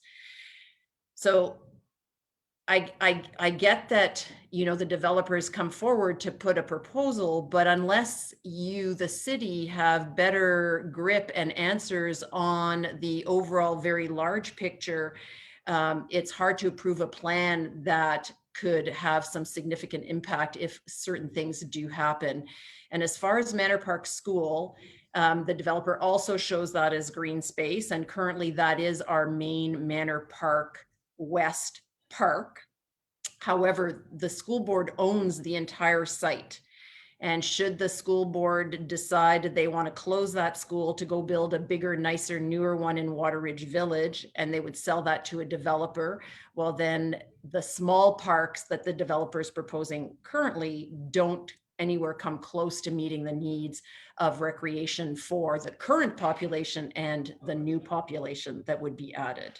So, and just recently, less than a year ago, they wanted to park or to pave over the park for a parking lot, and they could still have the right to do that. And the city, it seemed, was ready to approve that. So again, if that does happen, then the parks that are proposed currently don't come close to meeting the needs of the residents. So I'd just like to get some feedback from Andrew, I guess, and the team on the concept of not really just looking at data, which is, you know, pretty important. Yes. Sorry, go. Sorry. No, I'm done. Okay, yes, thank you, Natalie. Great question, lots in there. So the point of that slide, it was supposed to be very high level about a general planning process, not this specific application at the presentation last week. And if it didn't come across as what I'm about to say, I apologize for that. But it was meant to say that we do not rely only on data when making planning decisions. Certainly data informs a lot of the technical reports that we review. Basically, like all the engineering reports, the transportation reports. Even in my comments tonight, as I mentioned, that their transportation report would have to keep getting reviewed and updated. Well, if those federal lands and NCC lands have a change that impacts transportation, that's going to have to be updated relative to whatever the next application would be at that time. So we don't just stay in our lane in terms of give us the picture of the broader transportation for the city lands. It's all encompassing. So I apologize if that wasn't obvious in my response. A good comparison on the whole comment about planning is more of an art and not a science is because if you look through a lot of planning material like the policies or even this specific application, the request before the city is generally to increase the building heights from the official plan policy perspective. A lot of the proposed developments are high rise, which by definition could be anywhere from 10 stories to 30 stories. And there isn't data that tells you that, is it 12 stories, is it 15 stories, is it 20 stories? What's the appropriate height? Data is not going to tell you that. It's going to be an informed professional opinion relying on policies and other factors that make a recommendation for the appropriate height is X. It's not going to be data driven. So planning's complicated. Data definitely feeds into the process and feeds into the consideration, but it's not the only tool that happens. That was what was meant by that slide when it was saying planning is an art, not a science. Can I just ask one quick follow-up question? What is the city policy or philosophy regarding keeping families in the urban core? The city policy on that? Yeah, because what I'm seeing here are a bunch of high rises, and I get that we're going to have some for sure, but families in Ottawa don't want to live in a box. And I think the pandemic has even brought that more forward. So I don't see really, there's very, very little what I would consider actual family units with some green space and a little garden that people can nurture. Yeah, I understand. And I would say our current policy framework does not have much language on that front. I know that the new draft OP that's under consideration is looking to bring in some of that stronger language, which would then translate into, potentially zoning and other things. We did do a recent R4 zoning study. So there's a lot of R4 zones, which is a residential forced density zone across the city that permits singles up to apartments. And the outcome of that study was that on larger apartment buildings, at least 25% of that building has to be 2 bedrooms or more. So it's starting to become a bit of a vocabulary within the city, but I don't think we're quite there. I know it's part of the language of the new OP that's up for consideration. So if you're talking at a high level of, yes, it's a consideration and something we support, absolutely. Is there the policy framework to back it? It's not quite there right now. So it's a conversation on each and every development. So the city thinks that a family can live in a 2-bedroom apartment or that would want to live in a 2-bedroom apartment. I don't think we have a specific opinion on who wants to live in an apartment or how many people can live in an apartment. We work in a regime of policy and code. So a 2-bedroom apartment could work for a variety of different occupants, a family, someone single. We don't dictate who lives in those apartments. I get, right. Okay. Yeah. And I just want to add too, in terms of living in a high-rise apartment building, and we work with a lot of developers too to get, as Andrew said, minimum 2-bedroom, 3 bedrooms. We like to give the opportunity for people who want to live in a high-rise as a family, like in a 3-bedroom apartment. And we talk to developers all the time about doing that in other wards, not just in Councillor King's ward. I know in Councillor McKinney's ward, sometimes you get something like Section 37. This is not, might be applicable here, I guess, but that's a community benefits. And we work to say, okay, a minimum number of 2 or 3 bedroom units, because we want to give, as I said, the opportunity for families who want to live in high-rise apartments. There they are. There's a 3-bedroom apartment. You have the opportunity to live. Yeah. So we all know that building a concrete apartment building with 3 bedrooms in it would be unaffordable for the vast majority of families to live in. And that's why we have so many 620 square foot apartments all throughout Ottawa. Well, again, we work with developers and to provide affordable housing of even larger units. And those are conversations we have all the time to make it affordable for families. So we work on both fronts in that regard. I guess I don't see it very readily. Thank you.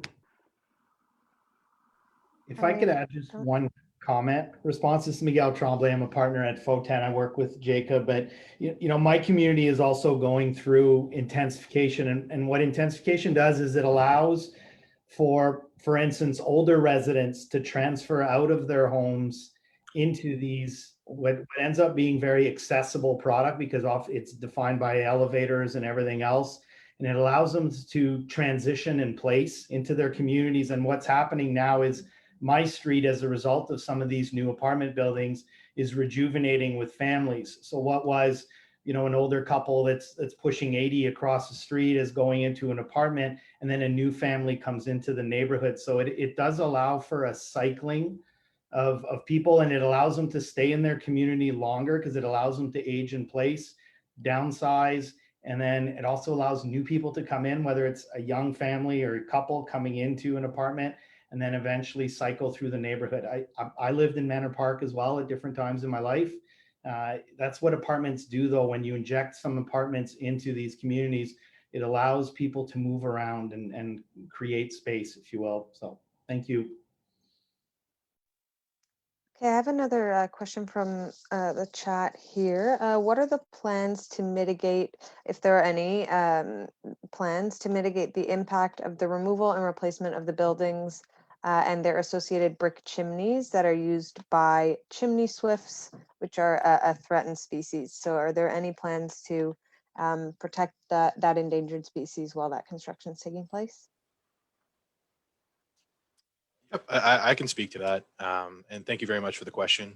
Species at risk and other, flora and fauna that we have are obviously part of our communities. We want to keep them as much as possible. So as part of these applications, we do something called an environmental impact statement. It is required, and that is a study prepared by environmental professionals that tracks, it starts out by them going out and actually surveying the site and identifying these species, logging it in a report, and then providing mitigation measures as part of those recommendations. So we do have a preliminary EIS available on DevApps for you to review. If it's chimney swifts, or I know on not this project, but on another project, we're looking at bats. Bats are the big one.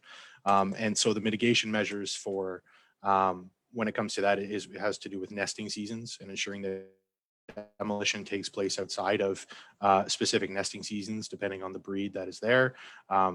The professionals will track and study the nesting seasons to ensure that where are the species coming in, where are the species going out, when are they not there, and when is a good time to take the building down. And there are provincial regulations for protected species that would apply. So there is an environmental team, as I mentioned, Kilgore and Associates is providing our environmental impact statement. Those studies will be further refined, like many others that we discussed today, on a site-by-site basis as that demolition approaches. And it is part of a larger environmental policy network that the province has. So certainly we're not looking to demolish and displace chimney swifts, willy-nilly, I guess. It is a detailed part of a study that comes with mitigation measures, selected seasons for construction and demolition, and other mitigation measures. Okay, next question is from Suzanne. Go ahead. Hi, thanks, Susan. So yeah, going back to data and use of data, and a question to the city planners. I'm wondering, seeing that it's a census year, are they using census data at all to actually know the numbers or the percentages of people who are already living in Manor Park or who intend to live in Manor Park with disabilities, number of seniors, and their level of income that people have here, so that they really know how much people are currently paying for their housing, and so that they can stay consistent with creating housing that is, potentially affordable like that. Like there's a lot of people in Manor Park Estates that where the rents should only be no more than 30% of their monthly income.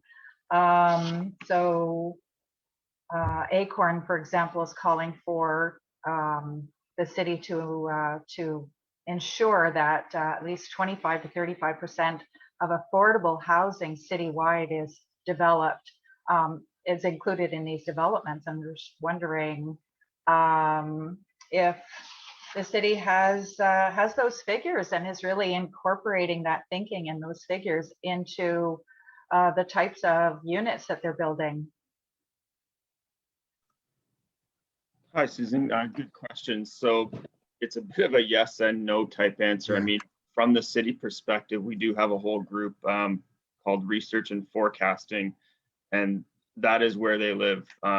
They live in census data, and they look at all the building permits that are issued each year and what was the breakdown of unit types, and they continuously monitor that to see what type of or how the city is evolving, how is the city developing. Is it more apartments? Is it more single detached houses? Is it 1 bedroom, 2 bedroom, 3 bedroom? So they have all the information, all that, and it does inform certain things like our policies, or informs how we look at transit routes and impacts that way. It gets difficult when you get down to a more of a site specific type application, because when you're asking for a planning application like official plan amendment, zoning, site plan, it's not our role necessarily as planners on those site specific ones to say who's going to live in that building. Is it going to be a senior citizen? Is it going to be families? Is it going to be someone with disabilities? Although accessibility is regulated by the building code, So that's sort of natural. We do look at accessibility in terms of site design, but we're not necessarily responsible for looking at census on a site-by-site basis, but the city does track it at large. Okay, because there's currently a housing crisis, and because of the skyrocketing prices of houses, more and more families cannot afford, cannot afford to buy a house. And so, if you're saying that you're going to be conscientious in building units that are 3 or 4 bedroom for families of 3 or 4 kids, then they can't pay $2,700. They can't pay $3,000 for these units. You have to look at their monthly income and what they can afford, and it has to be consistent so that they don't get displaced out of this neighborhood, right? So I hope you're really paying attention to that.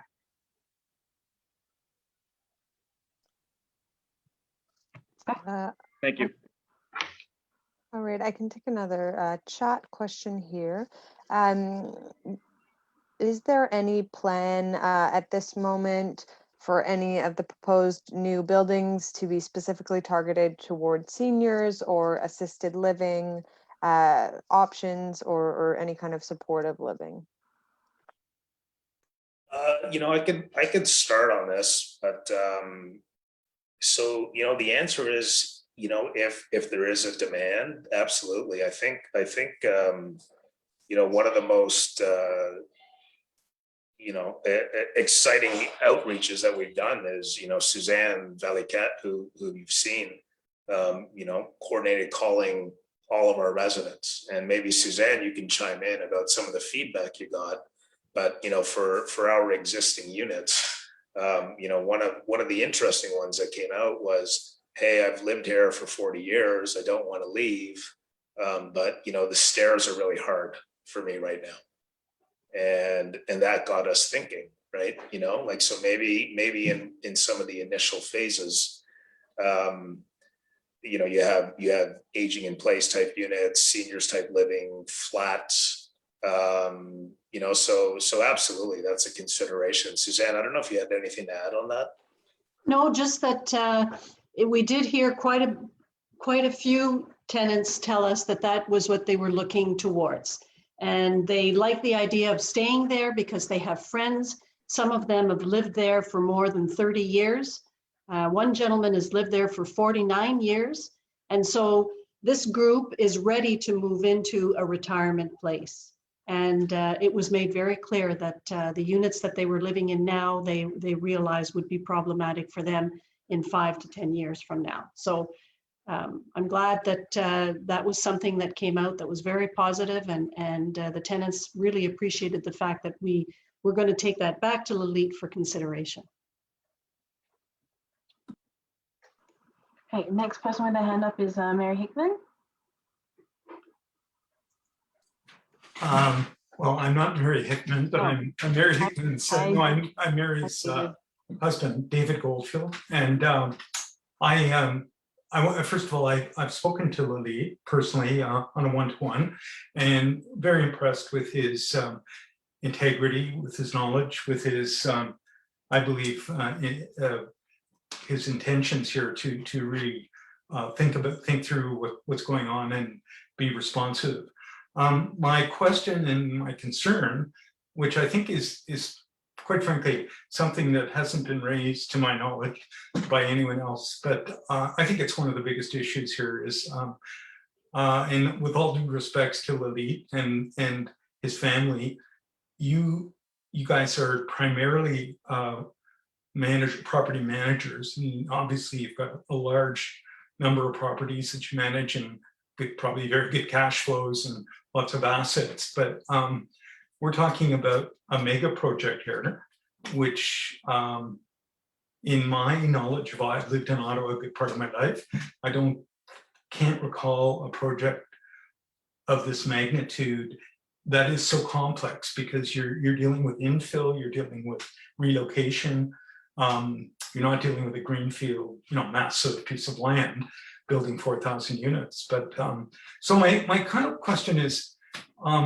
it's one thing to plan, and you have good people that you're working on planning all this, but to implement the project, what do you see as the biggest challenges to you in implementation, in the financial and the project management side of this, which is really where the rubber hits the road in these large mega projects. It's one thing to plan them, but quite frankly, I don't think you and your team have the experience, and very few Ottawa developers probably do have the experience in doing something of this magnitude. So, and again, with all due respects, it's a question, and I think one that the community would like to hear more about, how to manage all this. Yeah, well, thanks, Dave. I guess you've thrown down the challenge, right? So this is, my parents immigrated to Canada and built this business from the ground up, right? They moved here in the mid 60s. So this is what a great country Canada is to allow them to do this, to allow me to get educated, and hopefully to prove you wrong, right? That we can deliver. But I say that because we've spoken before, and I'm kind of joking. But really, what the ultimately, right? And this kind of speaks to phasing, right? So I think right now we have about about 900 units under construction in Ottawa. Those will start rolling off. I think part of maybe what the opportunity is for the community is that it's one family that's growing organically, that's growing without partners. If there was a desire to accelerate this project, right, then you go to private equity and you go to the pension plans, you go to PSP and you say, give me some money, and you make it happen, right? I don't think we want that sort of speed here. So in terms of the financial wherewithal, I think if this is phased over 50 years, we have the resources to build this out. If I had to build it all out in the next 3 years, I don't have the resources to build it out in 3 years, right? So I think that's actually, in a funny way, right, one of those mitigating stabilizer type things on the pace of the project, right? If we do this one building at a time, right? As Tommy likes saying, there's 41 buildings, even though I count 30. I know he's on the chat saying 41 buildings a lot today. At least that's what people are texting me. But if you do one building at a time, right, and they take 2 years to build, I think that's how you can see it get achieved. And then ultimately, right? So on everything else, it's people, right? And I think this is where we're growing up a bit. I think this is a classic first generation to a second generation, mom and pop shop, like literally my mom and dad collecting rent at Brittany Drive and my uncle running around to make sure maintenance is done. There's nothing more mom and pop than that. You fast forward to now, obviously I think if we try to do this on our own, right, it's not happening. But we're not, right? And this is where we've started to recruit, some great team members as part of our group. Starting to, with a project of this scale, the ability to kind of engage the best design people in the country. People with international experience on kind of what works globally in this sort of densification and city building. That's starting to become available to us. We work exclusively now in construction with a company called Westview. A couple of them are on the call now. They're the best young construction company in the city, right? And they didn't exist 3 years ago. So to kind of answer your question, right, it's all about, there's the Manor Park planning, obviously, and then there's, when you build a business, right, it's about, building the right teams, right, and having the right people in place.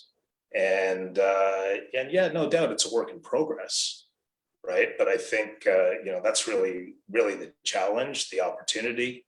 The easy thing to do is just sell, right? And then guess what? This public meeting isn't happening, right? Because a pension plan is not taking the time, right? So if, I don't know if that's the preference of the community. It's certainly not my preference, right? This is, potentially, for the family, this is, hey, listen, this is a, I would think, I don't know these days, right? But maybe this is a Canadian success story, right?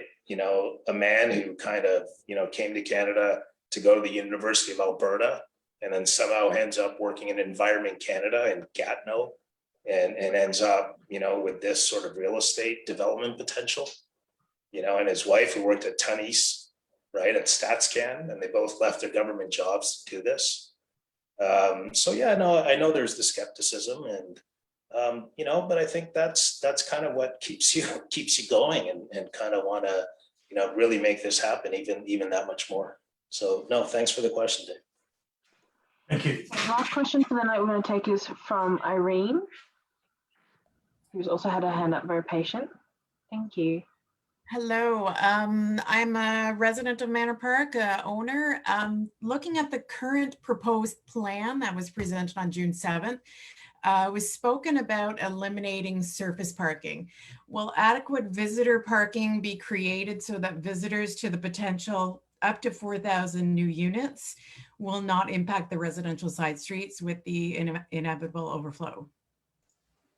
I'm happy to answer that one, Irene. Yes, absolutely. So visitor parking is a requirement under the zoning bylaw. Any new development in certain parts of the city as determined through the zoning bylaw, and these developments would certainly be candidates under the current framework, are required to provide visitor parking. There's a calculation for your minimum parking for your residents, and there's a calculation for your minimum parking for visitors. So that will be built into each phase of the project according to the minimums or the specifics of that particular project. Is it also calculated into the retail? I know you're speaking about trying to keep retail local, but there's very few retail businesses that can handle just dealing with local people and making enough money. So there's guaranteed going to be people coming to the area just for certain retail establishments. Certainly, and some of the streets as proposed, including some of the two new connector streets that we have between around the Glasgow area, do include some level of additional street parking just for these types of uses. Retail is required to permit a certain amount of parking. Those calculations are included in the zoning bylaw. It's required. If as part of the development and the market realities that we face over the next, over the years of the project, right? If we get to a point where that parking is not required, because everybody's taking the bus and everybody's cycling and all of these wonderful things that we would hope for, then maybe that parking won't need to be included in later phases of the project. But the minimums under the bylaw do state that you have to provide it. And it's either through surface parking or through a publicly accessible underground parking garage. So the minimums are there. They have to be abided by unless you have very good reason. And then there's a process with the city for that. But at the moment, there are minimums for residents, visitors, and for commercial uses, yes. So is the plan for surface or is the plan for underground then? Most of the parking is provided. Planned. The vast majority of the parking is underground. If you take a look at the plan, I think especially in the north, I think there was one area where we found it might not be feasible due to some existing conditions that we identified. So I think closer to the townhouses, we had proposed some surface parking. There's also some new on-street parking that's in the public right-of-way, so it doesn't count towards your minimums because it's in the public right-of-way. We're just saying the street is wide enough that you could park cars on the street. So the parking that we're proposing, the vast majority of it is underground, and it will need to meet the requirements under the bylaw. And if years from now there's a conversation about why those minimums need to be adjusted, then that conversation can happen. But the intent is to meet the bylaw and to provide the parking as required. Okay, thank you. Okay, very, very quickly, we'll take the last question from the floor and then we're going to go to closing. So Craig, over to you. Thank you for squeezing me in. Question is specifically for the city, so I'd appreciate responses from Mr. McCrate and Councillor King if possible. I've raised this a few times, including in the chat, and it was briefly addressed, but not fully. I'd like to know a little bit more about the city's perspective on the broader context for this development with respect to the proposed interprovincial bridge and the fact that the NCC has declared the crossing that is close to Manor Park the technically preferred route. Now, this has been sort of pushed back before by the neighborhood, but it's been kind of resurrected. I work for the Department of Finance. I know that the NCC has received money to re-examine where this provincial crossing will go. In my view, it makes no sense at all to increase the density of this neighborhood to the level that the city is proposing, while also cutting us off from our valued green space behind us, which is very well used. So if you put that bridge behind us, there go our walking and running paths. Our tree space is gone. I write to you from Crispin Private, so this is actually going to run in my actual backyard. So I have a personal investment in this question, but it's a broad question for the neighborhood in general. What is the city's view on the combination of these two proposals, and why should the residents of Manor Park bear this extent of the burden of development in the city? Thank you. Thanks, Craig. I appreciate the question, but I don't know that we're really in a position that I can give you an answer tonight. It's a part of the discussion. The NCC was circulated these applications. They're aware of the proposals. We're looking for feedback on that aspect of it, and then coordinating with our own transportation colleagues to see what it all means. But I don't have answers for that at this time. And I can chime in from the political perspective because I've been very clear about this. Whether it's been at being a president of a community association or in office now. So I'm opposed to the bridge. I've been very clear about that. The city, from the political level, if we look at what the mayor has also said, he's opposed to the bridge as well. We would rather see investment in rapid transit rather than in another bridge that would really cater to single vehicle traffic. So I've been very clear about that, and that's my perspective, and that's where my stance is. So, Councillor King, can we count on you that when this issue comes to the city, you will not be voting in favor of that bridge?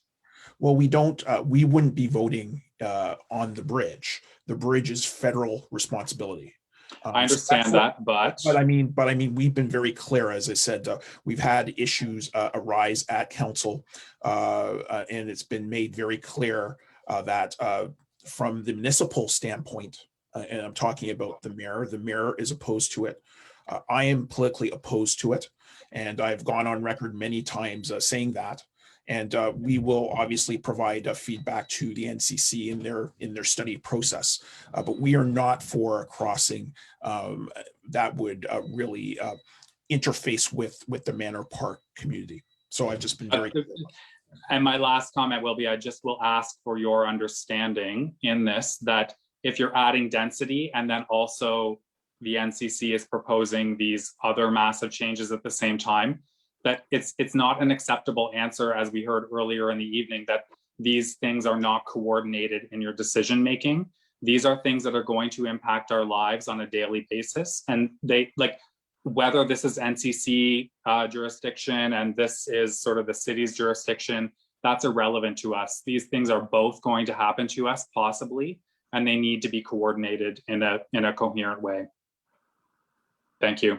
That's absolutely right, and we are seeking coordination, and so we talk with the NCC. But like I said, they are undertaking this study process on not just this crossing, but the whole series of interprovincial crossings in the National Capital Region. But we remain opposed to it, and we will continue to have those discussions and to, at the political level, really underscore our opposition to the interprovincial crossing at that location. Okay, before we close, Thank your you. Community Association President, Elizabeth McAllister, is asked to make some brief remarks. So, Elizabeth. Yes, I will be brief. I'd like to thank everybody who came out tonight. I think at one point we had over 160 people from Manor Park. That's a very good turnout, especially during a global pandemic. It's hard at this point for everybody to motivate themselves to do much of anything.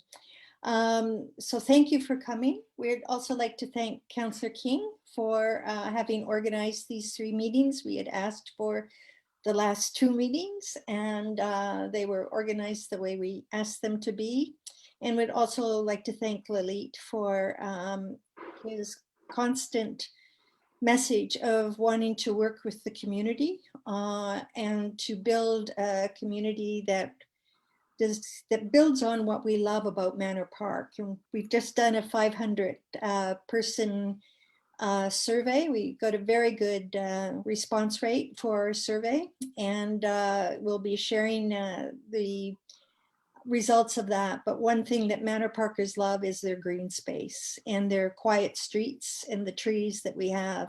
So we're all feeling very stressed and threatened right now with the city OP in particular. And Mr. Balduc, the gray areas are going to face a lot of change.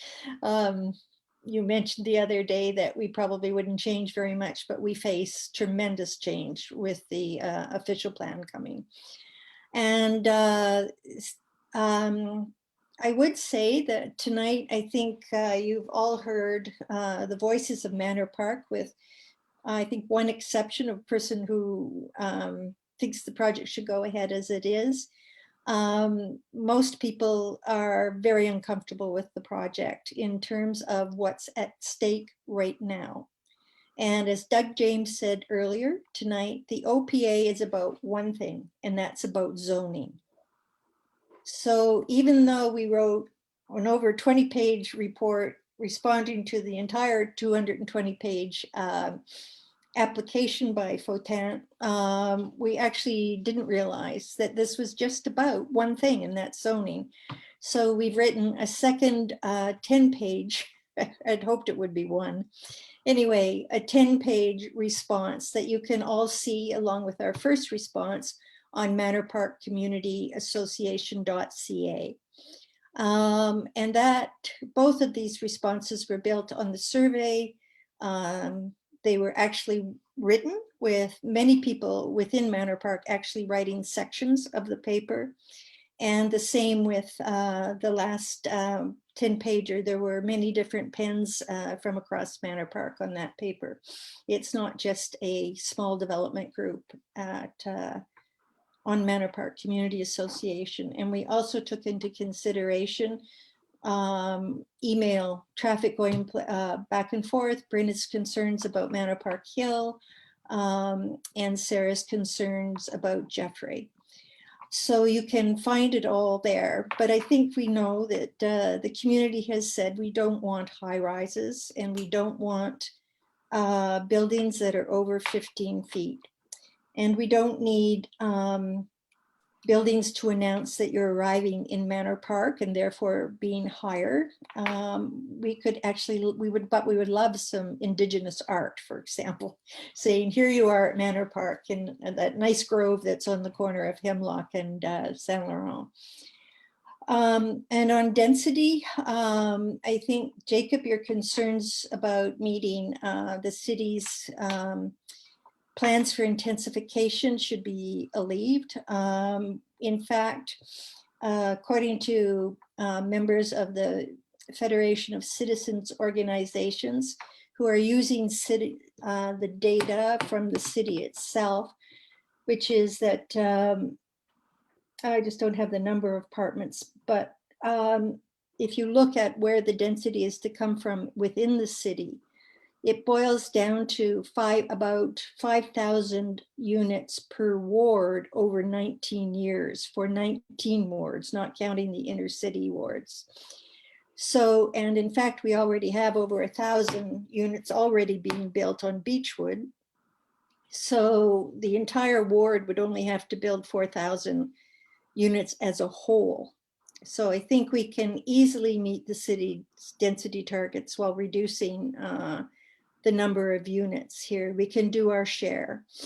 And I think unlike most communities, we would like to do our share by ensuring that all Manor Parkers are welcome and will stay, and that we can get much more support from the city and the province and the federal government. to support the social needs that are required in the 18th worst riding in Canada for child poverty. And the other area that would be covered under this OPA is parks. And while there may be more green space, in fact, with up to 10,000 more people, the green space won't be enough. We already, as I think Natalie pointed out earlier, do not have sufficient park space within Manor Park. It took us 5 years to get some moldy walls painted and some safety concerns taken in Alvin Park. It's still not up to code. I know of at least 3 or 4 children there who have disabilities, and there's no facilities for disabled kids. And that's been a long, hard fight for really what's just a few $1,000s from the city, or about 1 million to actually bring the park up to the standards of other good parks in the neighborhood. And we've been asking for the drain pipe to be fixed in the park across from Alvin Park, the London Terrace Park. It took us 4 years to get a sign.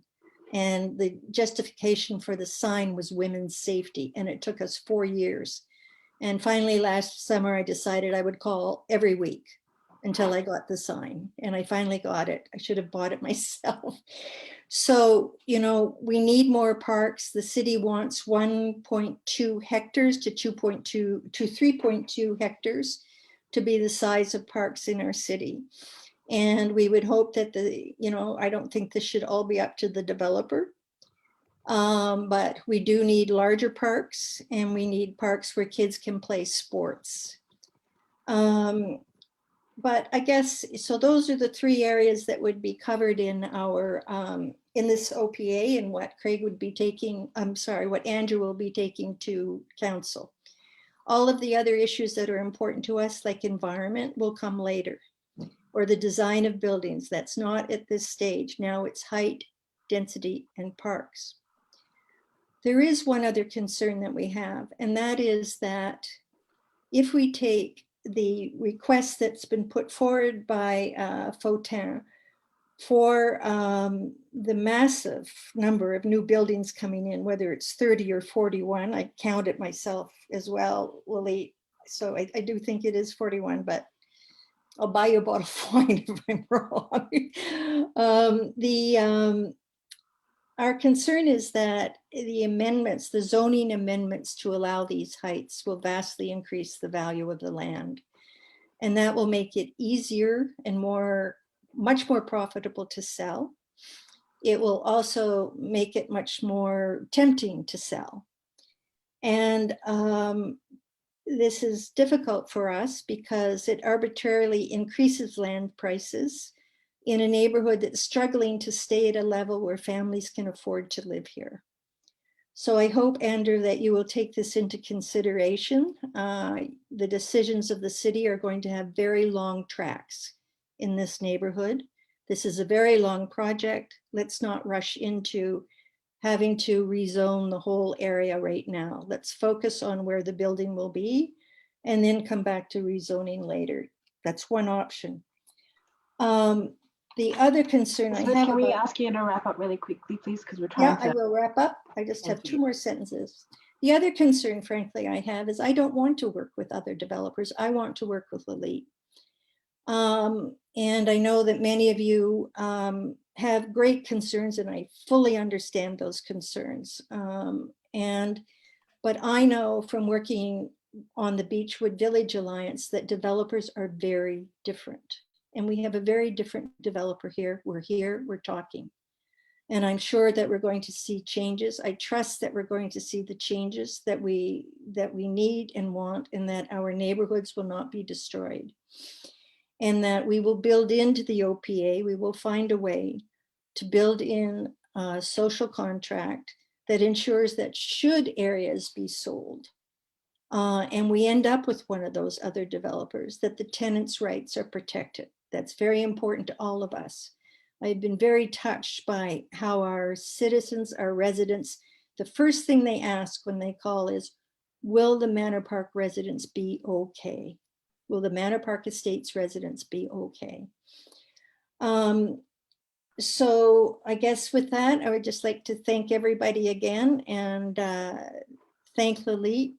And we look forward, when COVID is over soon, to being in that auditorium that the master plan showed, where we're all working in different groups and putting up different visions, where we can break out into groups and give Lalit advice about what a healthy neighborhood would be for us, how this can affect our community, and how we can be a showcase where people come from across Canada to see what intelligent densification looks like. So thank you, everybody. Good night. Thank you, Elizabeth. And I want to thank everybody for coming out tonight. It's very important for us to continue to hear from residents and to have had this opportunity to hear from residents and tenants of Manor Park Estates and beyond.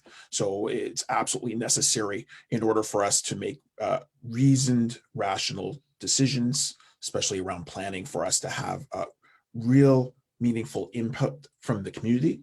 And so that's what we were seeking through this night tonight. But the process isn't over. We still want to hear your questions and to hear your concerns. And I think that we're hearing a number of themes that have been articulated by the Community Association so artfully that we had just received recently. And we're hearing themes around density, around height, around green space, around the proper amenities. So we want to ensure, and I think very importantly, and this is a continuing discussion and ideally a dialogue that the Community Association will take up around the potential community benefits or social contract. So I think that these are all important elements that I've been hearing and listening to, and I'll continue to listen to the input. And as I had noted before, I will be aiming for mid-month next month to provide some input to community members as to my direction on this, but it will be informed. And I think that this is the most important thing. It will be informed by community input and residents input.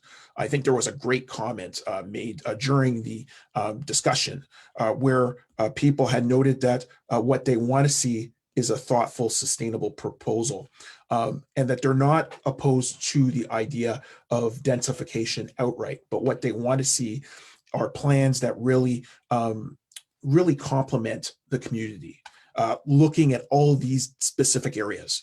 And for us to do that properly, it does take time. So I do know that there are people there who want me to, make a decision right away. That's not my style. My style is to listen to residents first, obtain as much information as possible, and then make some observations. And ideally, like Elizabeth was saying, I believe that we are working with somebody who's asked for maximal input and notes that this process is not set in stone, that the first document that has been submitted will not be the be all and end all. And that's very important because that's the way I see it. And I will be listening to residents. So I just want you to know that the process will continue. We will be open to your concerns. There were, I think there was one question around the idea of Hemlock as a minor corridor. I want to note that in my recent policy paper on the official plan, I had noted that my preference, and this would not change from this scenario, even if it's an amendment, is my preference is that we delay any such designation on Hemlock Road. And I was also very clear in that OP paper that my preference for many of our communities are to have secondary plans adopted that would allow for maximal community input in terms of the design of our neighborhoods. So I just want to give you that sense that I am definitely for, and I make that commitment very clear, that I want to see development that complements communities and our human scale. And so that's why I think it is important for us to maximize the inputs that we get around this project, and then to have a reasoned and considered rationale as we go forward. The other quick question I think that I had received was planning and the kind of I guess constellation around planning and planning committee. I just want you to know that nearly on every file, I end up speaking with members of the planning committee. I do not sit on planning committee, and I think this is very important. So it's a very important consideration. I get a vote at council, but not at committee. So what I've always tried to do is to maximize our community inputs during the development application phase, so that we can see maximal community input and ideally concessions and movement in terms of what is proposed, residents' inputs, and then changes. So that's one of the driving factors for me, is ensuring that we maximize that community input. But I would like to really thank you for attending this call. I'd like to thank Manor Park management for bringing out all of their development staff, and as well city staff, planning staff who have also attended this call. So I'd like to really thank everybody for attending today, and please continue to provide us input. We will respond both individually to questions, and we will also respond at more length in a policy document that will be released mid-July.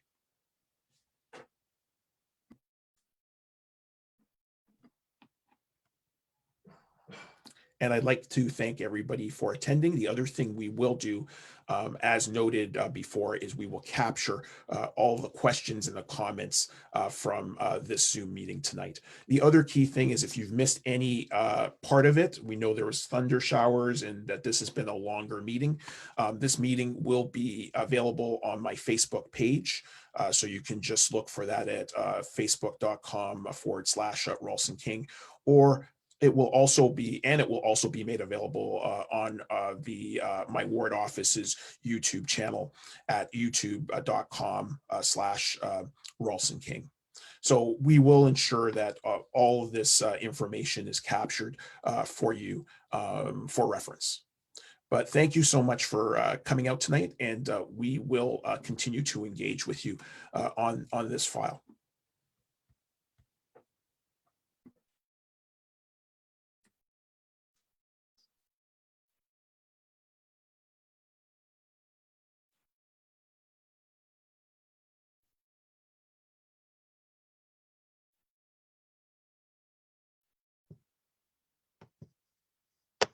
Thank you.